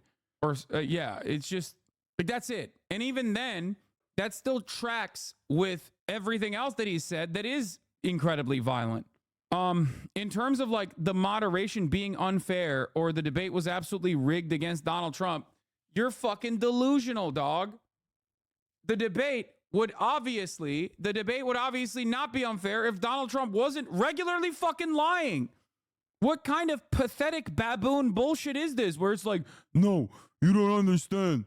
You don't understand. I want the debate to not be fact checked. Like, okay, I want my candidate to lie to me. Okay? That's all you're saying in this situation. The debate was 100% rigged against Trump. It was like 3v1 with ABC totally siding with the other candidates. They kept coming at him and the moderators didn't even try to hide their bias. But honestly, Trump still held his ground and came out on top. They thought they could gang up on him, but he handled it like a true gentleman. Dog, if you might be too far gone. You know, you might be too far fucking gone for us to be having a normal conversation with you. If you looked at last night's performance, that even Republicans were like, yeah, that shit sucked. Even Donald Trump himself technically recognizes that it fucking sucked. That's why he's crying about the fucking mods here, okay, on Fox News. You're out of your dang mind. If you think Kamala won that debate, you're just being biased and not paying attention. Let's be real. She didn't have anything solid. And the media was practically cheering her on. Anyone saying she won is either not seeing the clear picture or just being dumb about it. I know, man. Yeah. Is this what Republicans think we sound like? I don't know. Like, I say this as someone who is incredibly critical of Kamala Harris to a degree where liberals get outright mad at me. They get ass mad. They get super fucking pained. Anytime I talk about Kamala Harris, they're like, wow, God forbid you say anything mean about my perfect fucking presidential candidate. Okay? Trump never accepted he lost the debate. You are faking it. Yeah, dude. Look at Donald Trump's conversations after the CNN debate where he dumpstered Joe Biden, who failed on his own, really, but still, versus the way he's talking about this debate, you fucking dingus. God, you people are so stupid, man. You people are impossible to fucking reckon with, okay? There is no way I can reason with you. You are delusional. You are living in an alternative reality, dude. You can't see this shit right in front of your fucking eyes. Fuck. Yeah, oh, Donald Trump didn't accept he lost. Yeah, obviously he's not going to be like, yeah, I lost, dumbass. Why the fuck would he say that? That's why you have to look at what he said after CNN, where he objectively destroyed Joe Biden so fucking hard that he had to drop out, okay? Versus this debate. Crying about the mods, saying like, I saw a Twitter poll 20 minutes after the debate that said I won, so I guess I won. Like, you're fucking delusional. Yeah, that's a good point too. Trump won't even accept he lost the fucking election. Bro, if you think that laughing at his points is winning, sure, buddy. His points are made up. No matter how hard you try to believe in your fucking little peanut brain that Haitian migrants are eating cats and dogs, it's not real. It's made up. Okay? Sorry, buddy. You are engaging in collective hysteria. 70% of Trump supporters thought he won. That's 30% thinking he lost. Like, how do you do that badly with your own base? I know. Hold on. But the people in Ohio say the pets thing is real. No, they are. No, they're not, dude. No, they're not. Okay? You're gonna show me. Here, this is what this dumb fuck is talking about, by the way. Here, I'm gonna show you this video without context, okay? People in Ohio also say Bigfoot is real. There you go. I guess Bigfoot is real now. We've decided Bigfoot is real because some people in Ohio said it's real. Okay? This is what you're talking about. Let me show you something, okay? I'm just gonna show you a video without context. Don't spoil it. And then I'm gonna give you additional context after it, okay? Hold on. Here's a video from a Springfield City Commission meeting in Springfield, Ohio. Let's take a look. I was at the head of the anti-Haitian immigration march earlier this month. I'm sure the Honorable Mr. Rob Rue recognizes me, considering he supposedly knew of our action before we even arrived. First of all... Okay, she's spoiling it. Yeah, he is a literal Nazi. This man is a literal Nazi. So people can say whatever the fuck they want. You have to still look at the facts. Because if your pet was stolen, for example, the first thing you would do if your pet was stolen by a Haitian migrant would be to call the cops. So if the law enforcement officers in the state of Ohio, in Springfield specifically, are not saying that there's people reporting that their pets are being stolen and eaten by Haitian migrants, then yeah, I don't think I'm going to fucking listen to this Nazi dickhead who is a literal out and about Nazi, okay? All, I would like to dispel the myth that you knew of our march and intentionally had no reaction or made no forewarning about it as... So one Nazi scum in Ohio means that you can't trust all people from Ohio? You think everyone in Ohio is saying that Haitians are stealing their pets and eating them? Okay, let's look at another guy that has said that people are stealing the pets in Ohio, cats and dogs in Ohio. Because he's not the only one, right? You said people in Ohio are saying this. Well, let's look at another wonderful, wonderful guy, okay?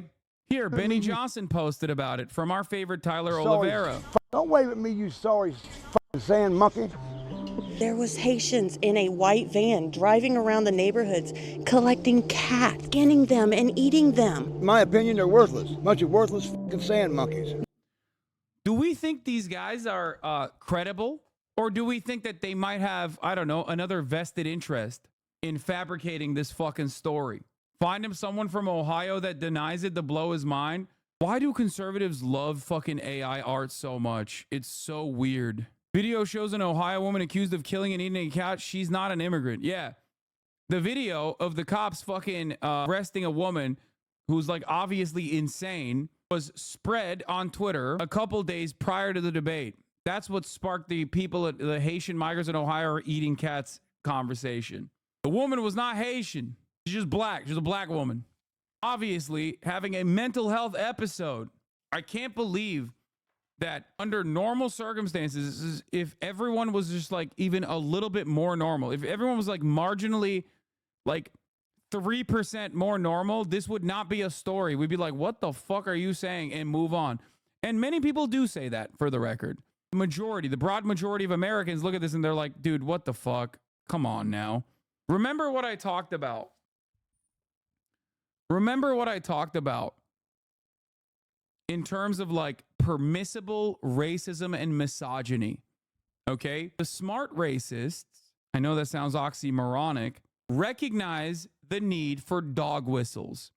Because when you go above a certain point of white supremacist sentiment, you come across as patently unlikable. Okay? You come across as repulsive with your white supremacist takes. Okay? To even other people who are, you know, who also share similar values. You know, white people that fucking lock their doors when they panic when they see a black person walking towards them. That's the type of racism that is like that there's a level of white supremacist sentiment that you can point to for people like that are going to be on board, okay? But even those people are going to be like, oh, black people are eating dogs and cats. They're going to be like, oh, I don't know about that. That seems a little fucking too much. Do you see what I'm saying? You probably don't, because you're too stupid to recognize this, so it doesn't matter, okay? Republicans over the past 8 years have collectively deluded themselves into thinking that their positions are actually more popular than they are. This is the reason why they are out and about with their racist sentiment, not realizing that like that kind of messaging comes across as incredibly fucking repulsive to most normies.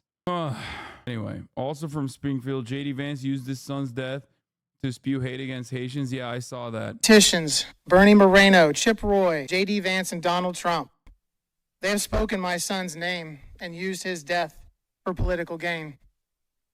This needs to stop now. They can vomit all the hate they want about illegal immigrants, the border crisis, and even untrue claims about fluffy pets being ravaged and eaten by community members. However, they are not allowed, nor have they ever been allowed to mention Aiden Clark from Springfield, Ohio. I will listen to them one more time to hear their apologies. To clear the air, my son, Aiden Clark, was not murdered. He was accidentally killed by an immigrant from Haiti.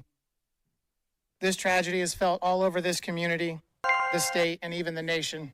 Don't spin this towards hate. They're so fucking shameless that they caused a parent to come to the fucking Springfield City Commission meeting to speak out against the Republican Party collectively weaponizing his son's death to win fucking racist ass arguments. Did you see Ortega's comments on your Instagram? Goddamn. No. Who's Ortega? Lay it on me? That's not real, dude. There's no fucking way. No, you're insane. No. Hassan, I wanted to know your opinion on something. Do you think you can be friends with someone who doesn't share the same political views as you? Yes, of course. I am friends with a shit ton of people who don't share the same political views as me. Link not sending, but someone here sent it. Yeah, I don't think this is real. I think you've been jebaited. Run before he bans you. I'm gonna ban him. Why is everybody being weird as fuck? So much hate in your IG comments. What the fuck? Let's continue. In order to live like Aiden, you need to accept everyone. Choose to shine, make the difference, lead the way, and be the inspiration. What many people in this community and state and nation are doing is the opposite of what you should be doing. Sure, we have our problems here in Springfield and in the U.S., but does Aiden Clark have anything to do with that? Did you know that an 11-year-old boy could be passionate about gardening, that he could haggle for a better price at a yard sale? Did you know that he researched different cultures to better appreciate and understand people that he interacted with? Did you know that one of the worst feelings in the world is to not be able to protect your child? Even worse, we can't even protect his memory when he's gone. Please stop the hate. I said to Aiden that I would try to make a difference in his honor. This is it. Live like Aiden. Thank you. It's crazy. The modern Republican Party has become openly disgusting monsters, and this is further evidence of that. And if we were a normal society, we wouldn't let anybody get away with this shit. Okay? The fact that you have a grieving father come out and be like, don't speak on my fucking 11-year-old son's death like this. And there were people who literally in this chat even being like, oh, did you see the fucking dad wished that his son was killed by a white man instead of a Haitian migrant? That's what someone said in the chat earlier today. How indecent of a scumbag do you have to be? He's saying, do not fucking dishonor my son's memory by turning him into your own fucking political project to do harm to others. Once again, I repeat, Republicans have lost the fucking plot. They are utterly deranged. And because of the way that echo chambers work online, they're stuck in their own hug boxes thinking that other people are not repulsed by this freak-like behavior. They are. The issue, however, is that for those who are already in the circle, for those who are already invested in the Republican narratives, they're getting increasingly more insane. There's no cultural reset. There is no check to this kind of repulsive behavior. And every day that the Democrats don't openly showcase this and talk about how dangerous this is, for how divisive and racist and un-American this rhetoric is, and how insane Twitter has gotten, that feeds into the conspiratorial nature of the Republicans all around, especially the permanently online Republicans. We are galloping towards a really, really scary place. Okay, we're kind of there already for many reasons, for many issues, but this is just utterly incomprehensible. Detective Chud, says the insane guy. This ain't good, man. This ain't good. This is real bad. Opinion, the most dishonest news organization, and that's saying a lot because they're all essentially really dishonest. But I thought I did a great job. It was 3-on-1. And I thought I did a great job. Now, we sent you the polls, but every single poll last night had me winning like 90-10. We had C-SPAN at one point was at 80-20, and I don't know how it finished. That was late last night, so I have no idea. But it was at 80-20. I told that to Brett Baer, and we sent him a lot of polls, and we sent you a lot of polls this morning. And every single poll had us winning by a lot, despite the fact that it was an unfair debate, obviously, and it was a 3-on-1. And that's okay. I've had worse odds in my life. I've had it before, but never so obvious. A lot of people are very angry about it. You have corrupt news organizations. You have a lot of bad people. It's amazing in that business. In your business. Yeah, Mr. President, we kind of expected it because when you look at Media Research Center, they said 100% of the stories covered on ABC about Kamala, 100% of the time was positive. 93% of the time when they covered you, it was negative. So it was infuriating to watch them fact check you and not her when she brought up IVF, when she brought up Project 2025 several times, and when she brought up Charlottesville. Here are some of the lies that she said about you. Listen.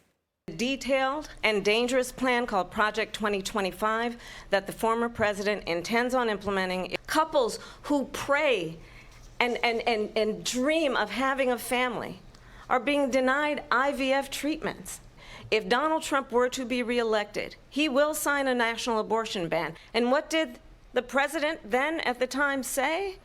There were fine people on each side. On that day, 140 law enforcement officers were injured, and some died. Donald Trump, the candidate, has said in this election there will be a bloodbath if this and the outcome of this election is not to his liking. And the bloodbath, you were talking about the economy. It's a term that's used. That's it. That is the only one that was massaging the truth. Okay, that's it.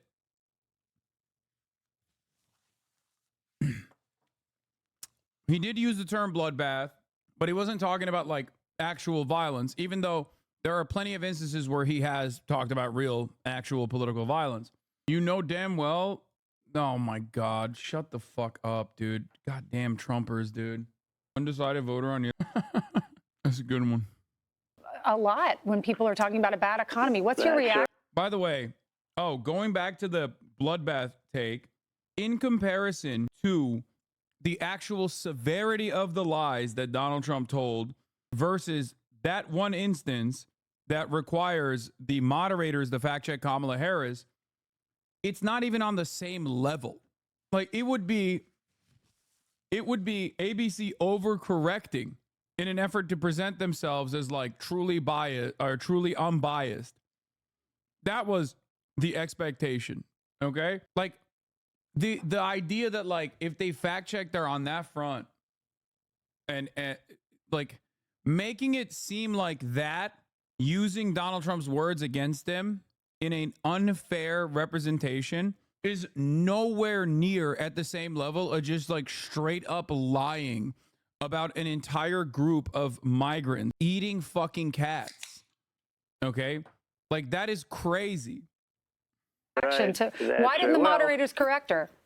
because they're dishonest and because I think ABC took a big hit last night. I mean, to be honest, they're a news organization. They have to be licensed to do it. They ought to take away their license for the way they did that. Bloodbath was referring to the economy.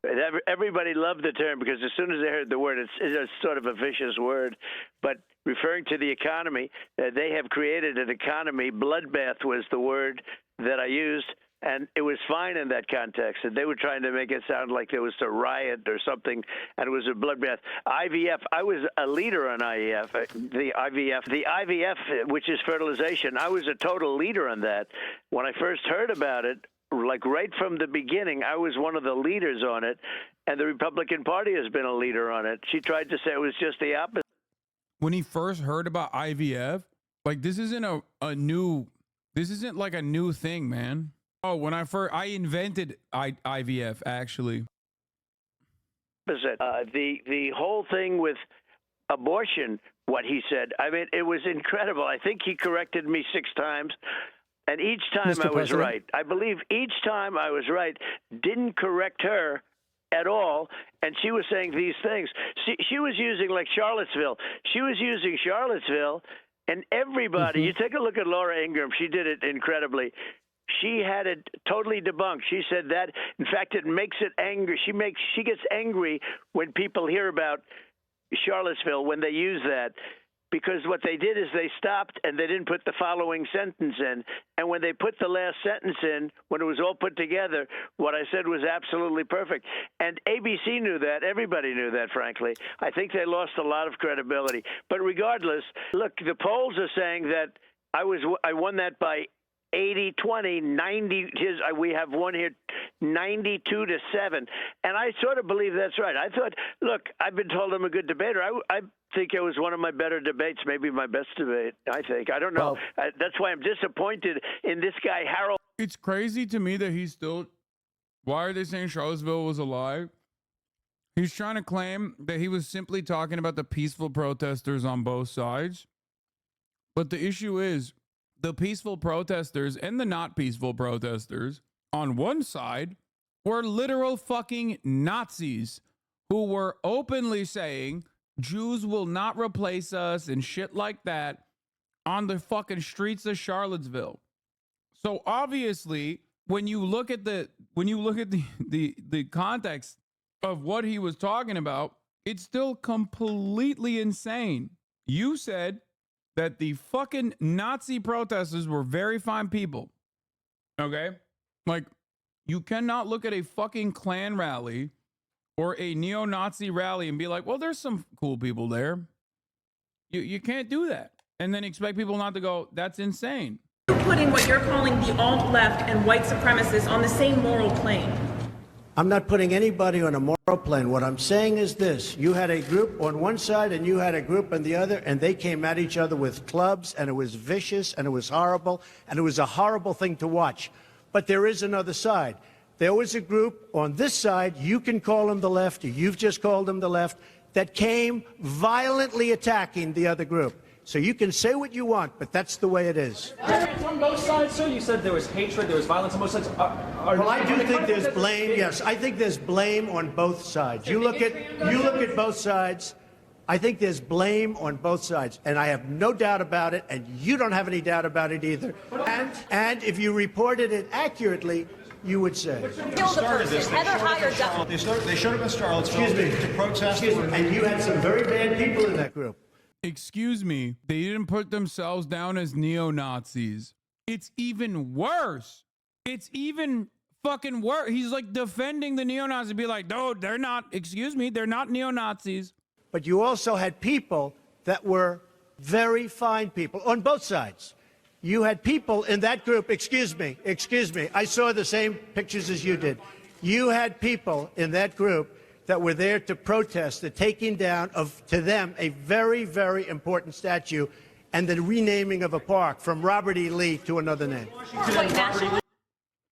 The context of it makes it worse because it starts off with him defending the neo-Nazis and saying that the real people that started shit were the anti-Nazis. Many of you probably forgot how this shit worked because back then, There was this genuine sentiment. Were you streaming at this point? Yes. There was this genuine fucking sentiment. Oh, I wasn't streaming back then, but I was covering this shit at the Young Turks. Okay. I was not serving 3-minute ad breaks at the top of the hour. I, however, was still covering these stories. Back then, I was still a right winger. I remember that was the first speech where I got the idea he was on our side. Okay, you were a little bit more than a right winger then, Chatter. Jesus Christ. But yes, a lot of far right neo-Nazi motherfuckers actually did go, that's our guy because of this. When you were watching Young Turks, not Charlottesville. Yeah, when I was at the Young Turks, I used to make videos about stuff like this. I was 11. God damn. I've been breaking Chatter's brains since they were 11. Chatter went from Himmler to Hassan. Yeah, that's kind of crazy. What was the context of what Trump said worse? Explain the very specific facts, and we can't read the comments because they are going too fast. How does the context of the speech make the facts worse? Use specific facts. Charlottesville was a Unite the Right rally created by open neo-Nazis, okay? Like actual neo-Nazis. They were protesting the removal of a Confederate general's statue, okay? A Confederate general who fought to preserve slavery. Slavery is, chattel slavery especially, but slavery across the board is morally repugnant. Use facts, not your opinion. What? My opinion?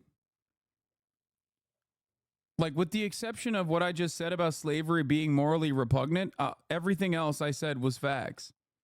Unite the Right in Charlottesville was a rally put together by neo-Nazi groups. Okay? These groups were also openly demonstrating with tiki torches and polo t-shirts and khakis, where they were on camera saying Jews will not replace us, blood and soil, you know, Nazi propaganda.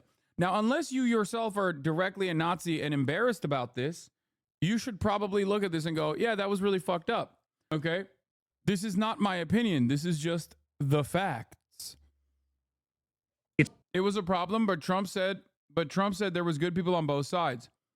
There were no good people on the side of the neo-Nazis unless you are a neo-Nazi and you want to defend the neo-Nazis. Okay? That's the facts. If you say, can you give me the facts and not your opinion? Okay? That is the facts. I am a firm and committed anti-fascist. I do not believe in fascism. I think it's morally repugnant. I think Nazis are fucking losers. They're bad people. They are not very fine. And anyone that looks at a neo-Nazi rally and says, well, there are very fine people on both sides, is also a fucking Nazi, okay? And can suck my dick. Now, luckily for us, every single person, every single normal person recognizes this, okay? And have moved on. You, on the other hand, are trying to still relitigate this issue.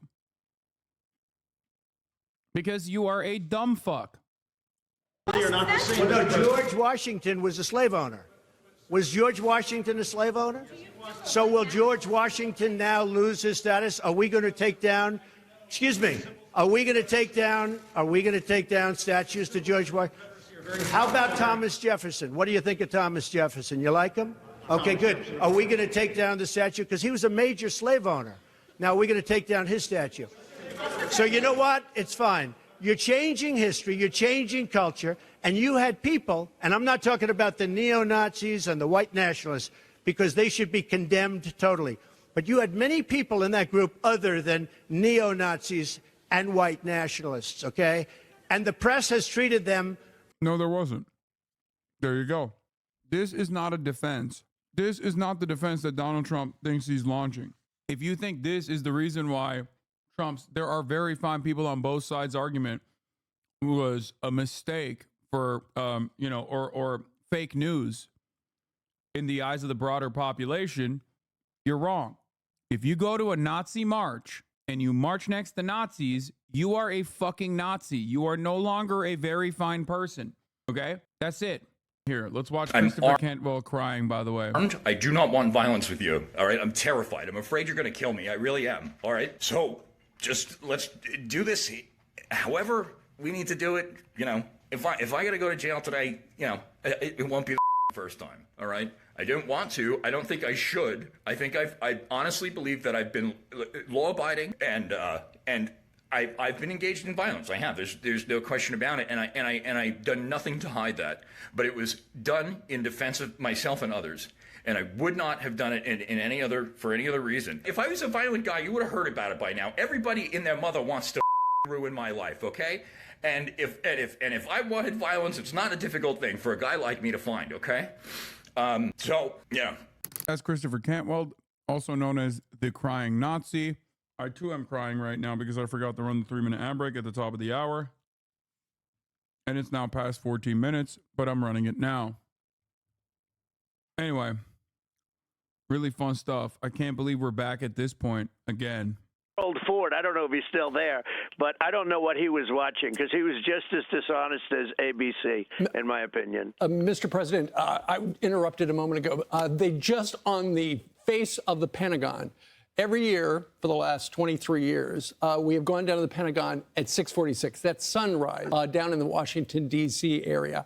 When they unfurl that flag to commemorate American Airlines Flight 77 that crashed into the Pentagon. It killed all 64 on board, 125 people at the Pentagon, 184 people lost their lives 23 years ago today. And I know you are going to take part in some of the commemorations as well here in New York City and in Pennsylvania. That's right. I'll be doing that in a little while. In fact, right after this call, I leave. I'm going down to the World Trade Center site, and I'll be down there for much of it. JD's going with me, and we had a great talk about it yesterday. It was very, very sad, horrible day. There's never been anything like it. Just a horrible day. And then going to Pennsylvania, of course, and so I'm going to be doing both of them. Sometimes I'll do all three. Sometimes it doesn't work out when they're sort of simultaneously done, but we're going to be doing two of them today. So last night, all three planes are there. You got Air Force 2, you got Trump Force 1, J.D. Vance's plane. We're all together. You guys are going to be at the site together. President Biden, I think, will be there. Are you going to say anything to them? Oh, I don't know. I'm not sure. It's, Trump literally is Mr. Silver Lining. For those of you who don't know, he straight up, he's lied a lot about 9/11. He openly repeated the lie that Muslims were dancing on the rooftops. That was just me. Okay. And to be fair, it was a Zumba class. So everyone needs to calm down. Wait, Shannon Sharp accidentally went live while having sex with a girl? Ain't no fucking way. He's saying he was hacked. Oh my God. Dude, okay. I love Unc. I suspect I didn't even hear it, and I suspect his stroke game must have been on point. I haven't even seen it. I haven't heard it. Unc is in phenomenal shape. Okay, come on, bro. Be for real right now. Listen, he's great.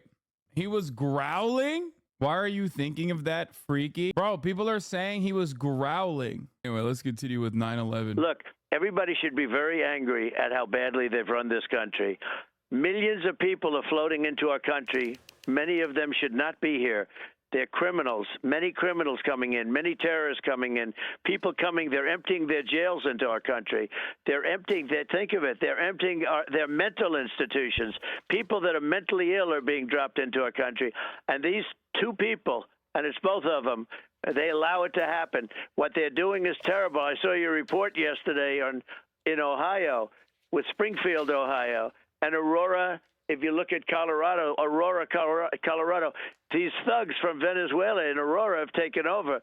People from Haiti, I guess, have come in illegally, totally come in illegally into our country, and Do you think you made that point last night? Ohio. Do you think you made that? Do you think you made that point last night that you believe the border is directly affecting all these cities and all these towns?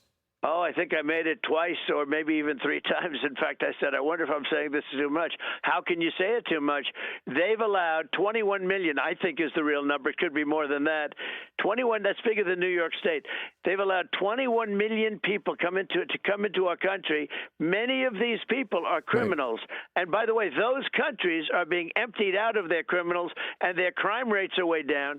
Their prison populations are being dumped into the United States. Their populations in prison are way down. Their mental institutions, their populations are way down. And it's all over the world. It's not just South America. They're coming in from the Congo and Africa. They're coming from all over the world, the Middle East, Europe, Asia. They're coming in from everywhere, not just South America, and they're coming in at numbers you've never seen. They're literally destroying our country. These people have no idea, or maybe they do. The only reason they can be doing it is because they hate our country. They hate our country. Yeah, I mean, when you compare the border numbers, the terror watch list suspects under you, there were 11. Under Kamala Harris, 375. Now, foreign policy did come up at last night's debate. Listen to this soundbite, or our audience can listen to this, and we'll get your reaction on the other side. If she's president, I believe that Israel will not exist within 2 years from now. Look at what's going on in the Middle East. This would have never happened. I will get that settled and fast, and I'll get the war with Ukraine and Russia ended.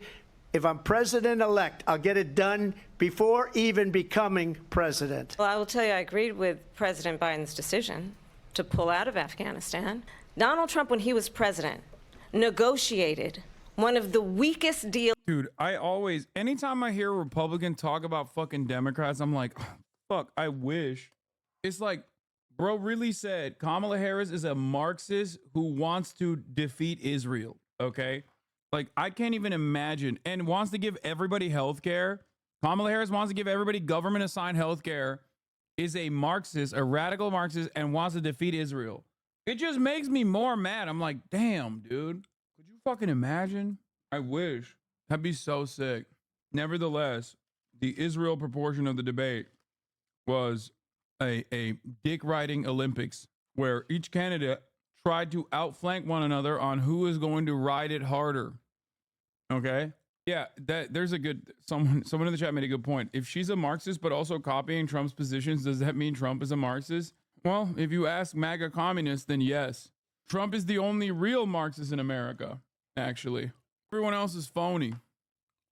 Dude, I talk to normies all the time, and let me tell you something, okay? Normies are genuinely oblivious that there's even any kind of like pro-Gaza sentiment happening. Because a lot of normies are just like invested in the media narratives, and that's it. They just like don't pay attention to any of the polls and shit that I talk about. So when I talk to normies, they're like shocked talking to someone about how like there are at least like a couple 100,000 voters, and that this stuff is like Kamala Harris's sentiment on Gaza and not separating herself from Biden is legitimately harmful to her chances of winning Michigan. They were shocked. They're like, what? Really? Like, they have no idea. And that's partially because the media does not cover this at all. It's going to be a real Hillary, Wisconsin repeat come November, you know? It's going to be a real fucking repeat of that, where they're like, wait, what? I thought we were doing well. What the fuck happened? Polls keep coming out. Polls keep coming out over and over again in key swing states. The U.S. is too involved in foreign wars and world affairs. Most worry about World War III approaching. That's why Trump keeps repeating that line. That's why not a single fucking outlet covered the pro-Palestinian demonstrations that were happening outside in the streets of Philadelphia during the debate and before the debate. There's an almost complete blackout of this convo. Very interesting. Deals you can imagine. He calls himself a deal maker. Even his national security advisor said it was a weak, terrible deal. It was a very good agreement. The reason it was good, we were getting out. We would have been out faster than them, but we wouldn't have lost the soldiers. We wouldn't have left many Americans behind.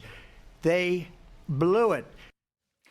You said when you were at the town hall with Sean Hannity, you said a lot of people, you might not like me, but you're safer under me. You have more money in your bank accounts under me. So why do you think our country would be safer under you, Mr. President? Because I deal with foreign policy. I'll give you an example. Afghanistan, we had a great agreement, but it was agreement subject to them doing a lot of different things. They didn't do those things, and when they didn't do them, we terminate the agreement. These clowns had no idea what to do. They had Milley, who's incompetent. They had Biden, who's incompetent. All of the people are incompetent. Nobody ever gets fired. They don't fire anybody. They let them just stay on, retire, no problem. Milley should have been fired and reprimanded like you've never seen. These people are incompetent. They left billions of dollars worth of equipment behind, yet 13 dead soldiers. They shouldn't have used that airport. They should have used Bagram, which, by the way, they gave up, and they shouldn't have given it up because that's only 1 hour away from China where they make their nuclear weapons. No, they took a good agreement, but the agreement was subject to the Taliban doing things. And remember this, just in ending that, I went 18 months without one soldier killed. I spoke to the head of the Taliban, Abdul, and I said, I had a nice, tough talk with him. Not one soldier was killed in 18 months until that catastrophe happened. It was absolutely, we were running it perfectly. But the agreement didn't mean anything because they had to, in other words, to have the agreement kick in. They didn't do the things. Who would take the military out first? They're incompetent. They took the military out first. You're supposed to take the military out last. And they left lots of Americans behind. And then they had the worst airlift nobody's ever seen. People falling off an airplane from 3,000 feet in the air. Many people. They are incompetent, and they shouldn't be running the country, and we'll end up in World War III because of these fools. I'm Steve Doocy. I'm Brian Kilmeade. And I'm Ainsley Earhart. And click here to Lawrence Jones, who we know you think is doing a great job, and he is. There he is. He's live in a diner. He's also in Pennsylvania. He's in Washington, Pennsylvania. And he's talking to the people. And I think, Lawrence, right, some of the folks in the diner want to ask the president questions. That's exactly right, Ainsley. Let's bring it out to the people. Mr. President, not a lot from the moderators about the issues last night, but in this swing state of Pennsylvania, these issues are true. Sir, you own a car dealership, part owner of it, and you say, this is your birthday, by the way. It is. And what is your question for the president? Good morning, President Trump. My question is, what are some of the immediate steps that you will take to improve the economy and get us out of this mess that Biden and Harris have left us? Right. Great question. The first thing I do is close up the border. People have to come into our country legally. They can't come in the way they're doing now. We have millions and millions of people coming. They can't hear him, by the way. I don't think they can hear him. Coming in even a month on a monthly basis, and they're destroying our country, and it affects our economy. The other thing I do is drill, baby, drill. I'd be drilling, and I'd get energy prices, and I'll reduce your energy by half within 12 months. Half. And I hope that Lawrence, if you're listening, Lawrence, I hope you go and do a little shout-out poll. And I don't know the people there, but I love the people there. I can see it. But why don't you do a shout-out poll who they thought won the debate last night? It would be great. You know, we always do the poll at the end, Mr. President. Yeah, I wonder who these people thought won the debate last night. This is probably 50-50, you know? I think you. Why don't you do it while I'm on the phone? Yeah, but I'm on the phone now. Okay. So, but Mr. President, this young lady right here, she's concerned about the future of the country. She's concerned about the grandkids, and she's concerned about the stress on these parents. Ma'am, what is your question for the former president? I would like to know what kind of programs or policies he could implement to reduce the parental stress with parents having to work 1, 2. I have family members who are working 3 jobs trying to make ends meet right now. Yeah. Spending more and more. Oh, super easy. I'm going to kill Venezuelans. What? That's right. That's right. They're eating the cats, the Venezuelans and the Haitians. They're eating the cats, and then they're going to eat your children. I'm going to kill them before they kill your children. More time away from their families. That's right. Well, we have big, What are you going to do on day one, Mr. President? Right. Child care is a #1 priority, and I have no choice because I have a daughter named Ivanka, and maybe you never heard of my Ivanka, but I have a daughter named Ivanka, and that's all she talks to me about is child care for the people, and she's the one that got it started, and Marco Rubio helped a lot, and a lot of the Republican senators, we put in a great child care, and we'll be expanding that, and that will help you a lot. So, Mr. President, we got a young voter right here. Not. Oh, so nothing. Okay, got it. That's cool. So no policies. Dude, come on, man. You're running for president. Be fucking serious, dude. Be for fucking real, dog. You don't have like he doesn't even give a fuck enough to like actually come out with any policies, dude. It's pissing me off.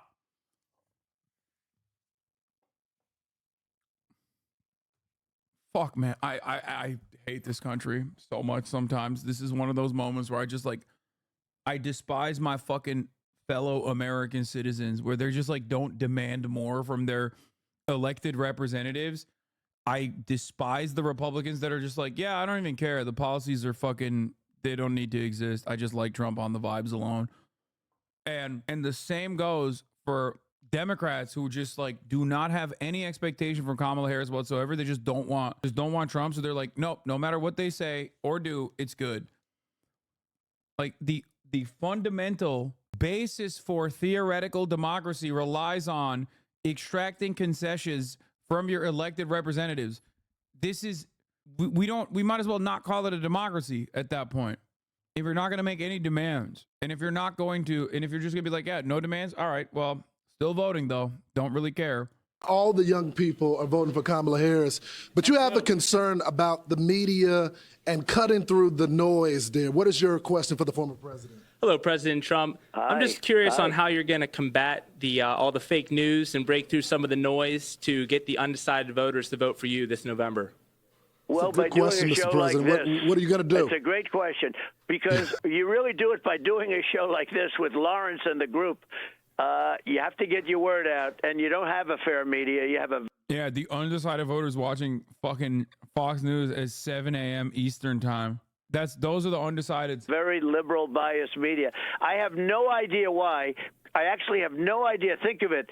They don't want walls. They don't want borders. They don't want good economies. The things they want are destructive to our country. But I will tell you that it's very important, if you're doing what I'm doing, you have to do shows like this. That's another thing. Kamala doesn't do any shows. She doesn't do interviews. She doesn't talk to people. She doesn't do anything like that. I like that. Like Trump is like, yeah, you got to do shows like this by going on fucking Fox News. Like, come on, dog. Like, what do you mean? You're going on Fox News. You've been interviewed by Elon Musk, and like the most contentious conversation you had was with fucking Theo Vaughn. Why is Kamala not going on Theo Vaughn? Damn, this guy's good.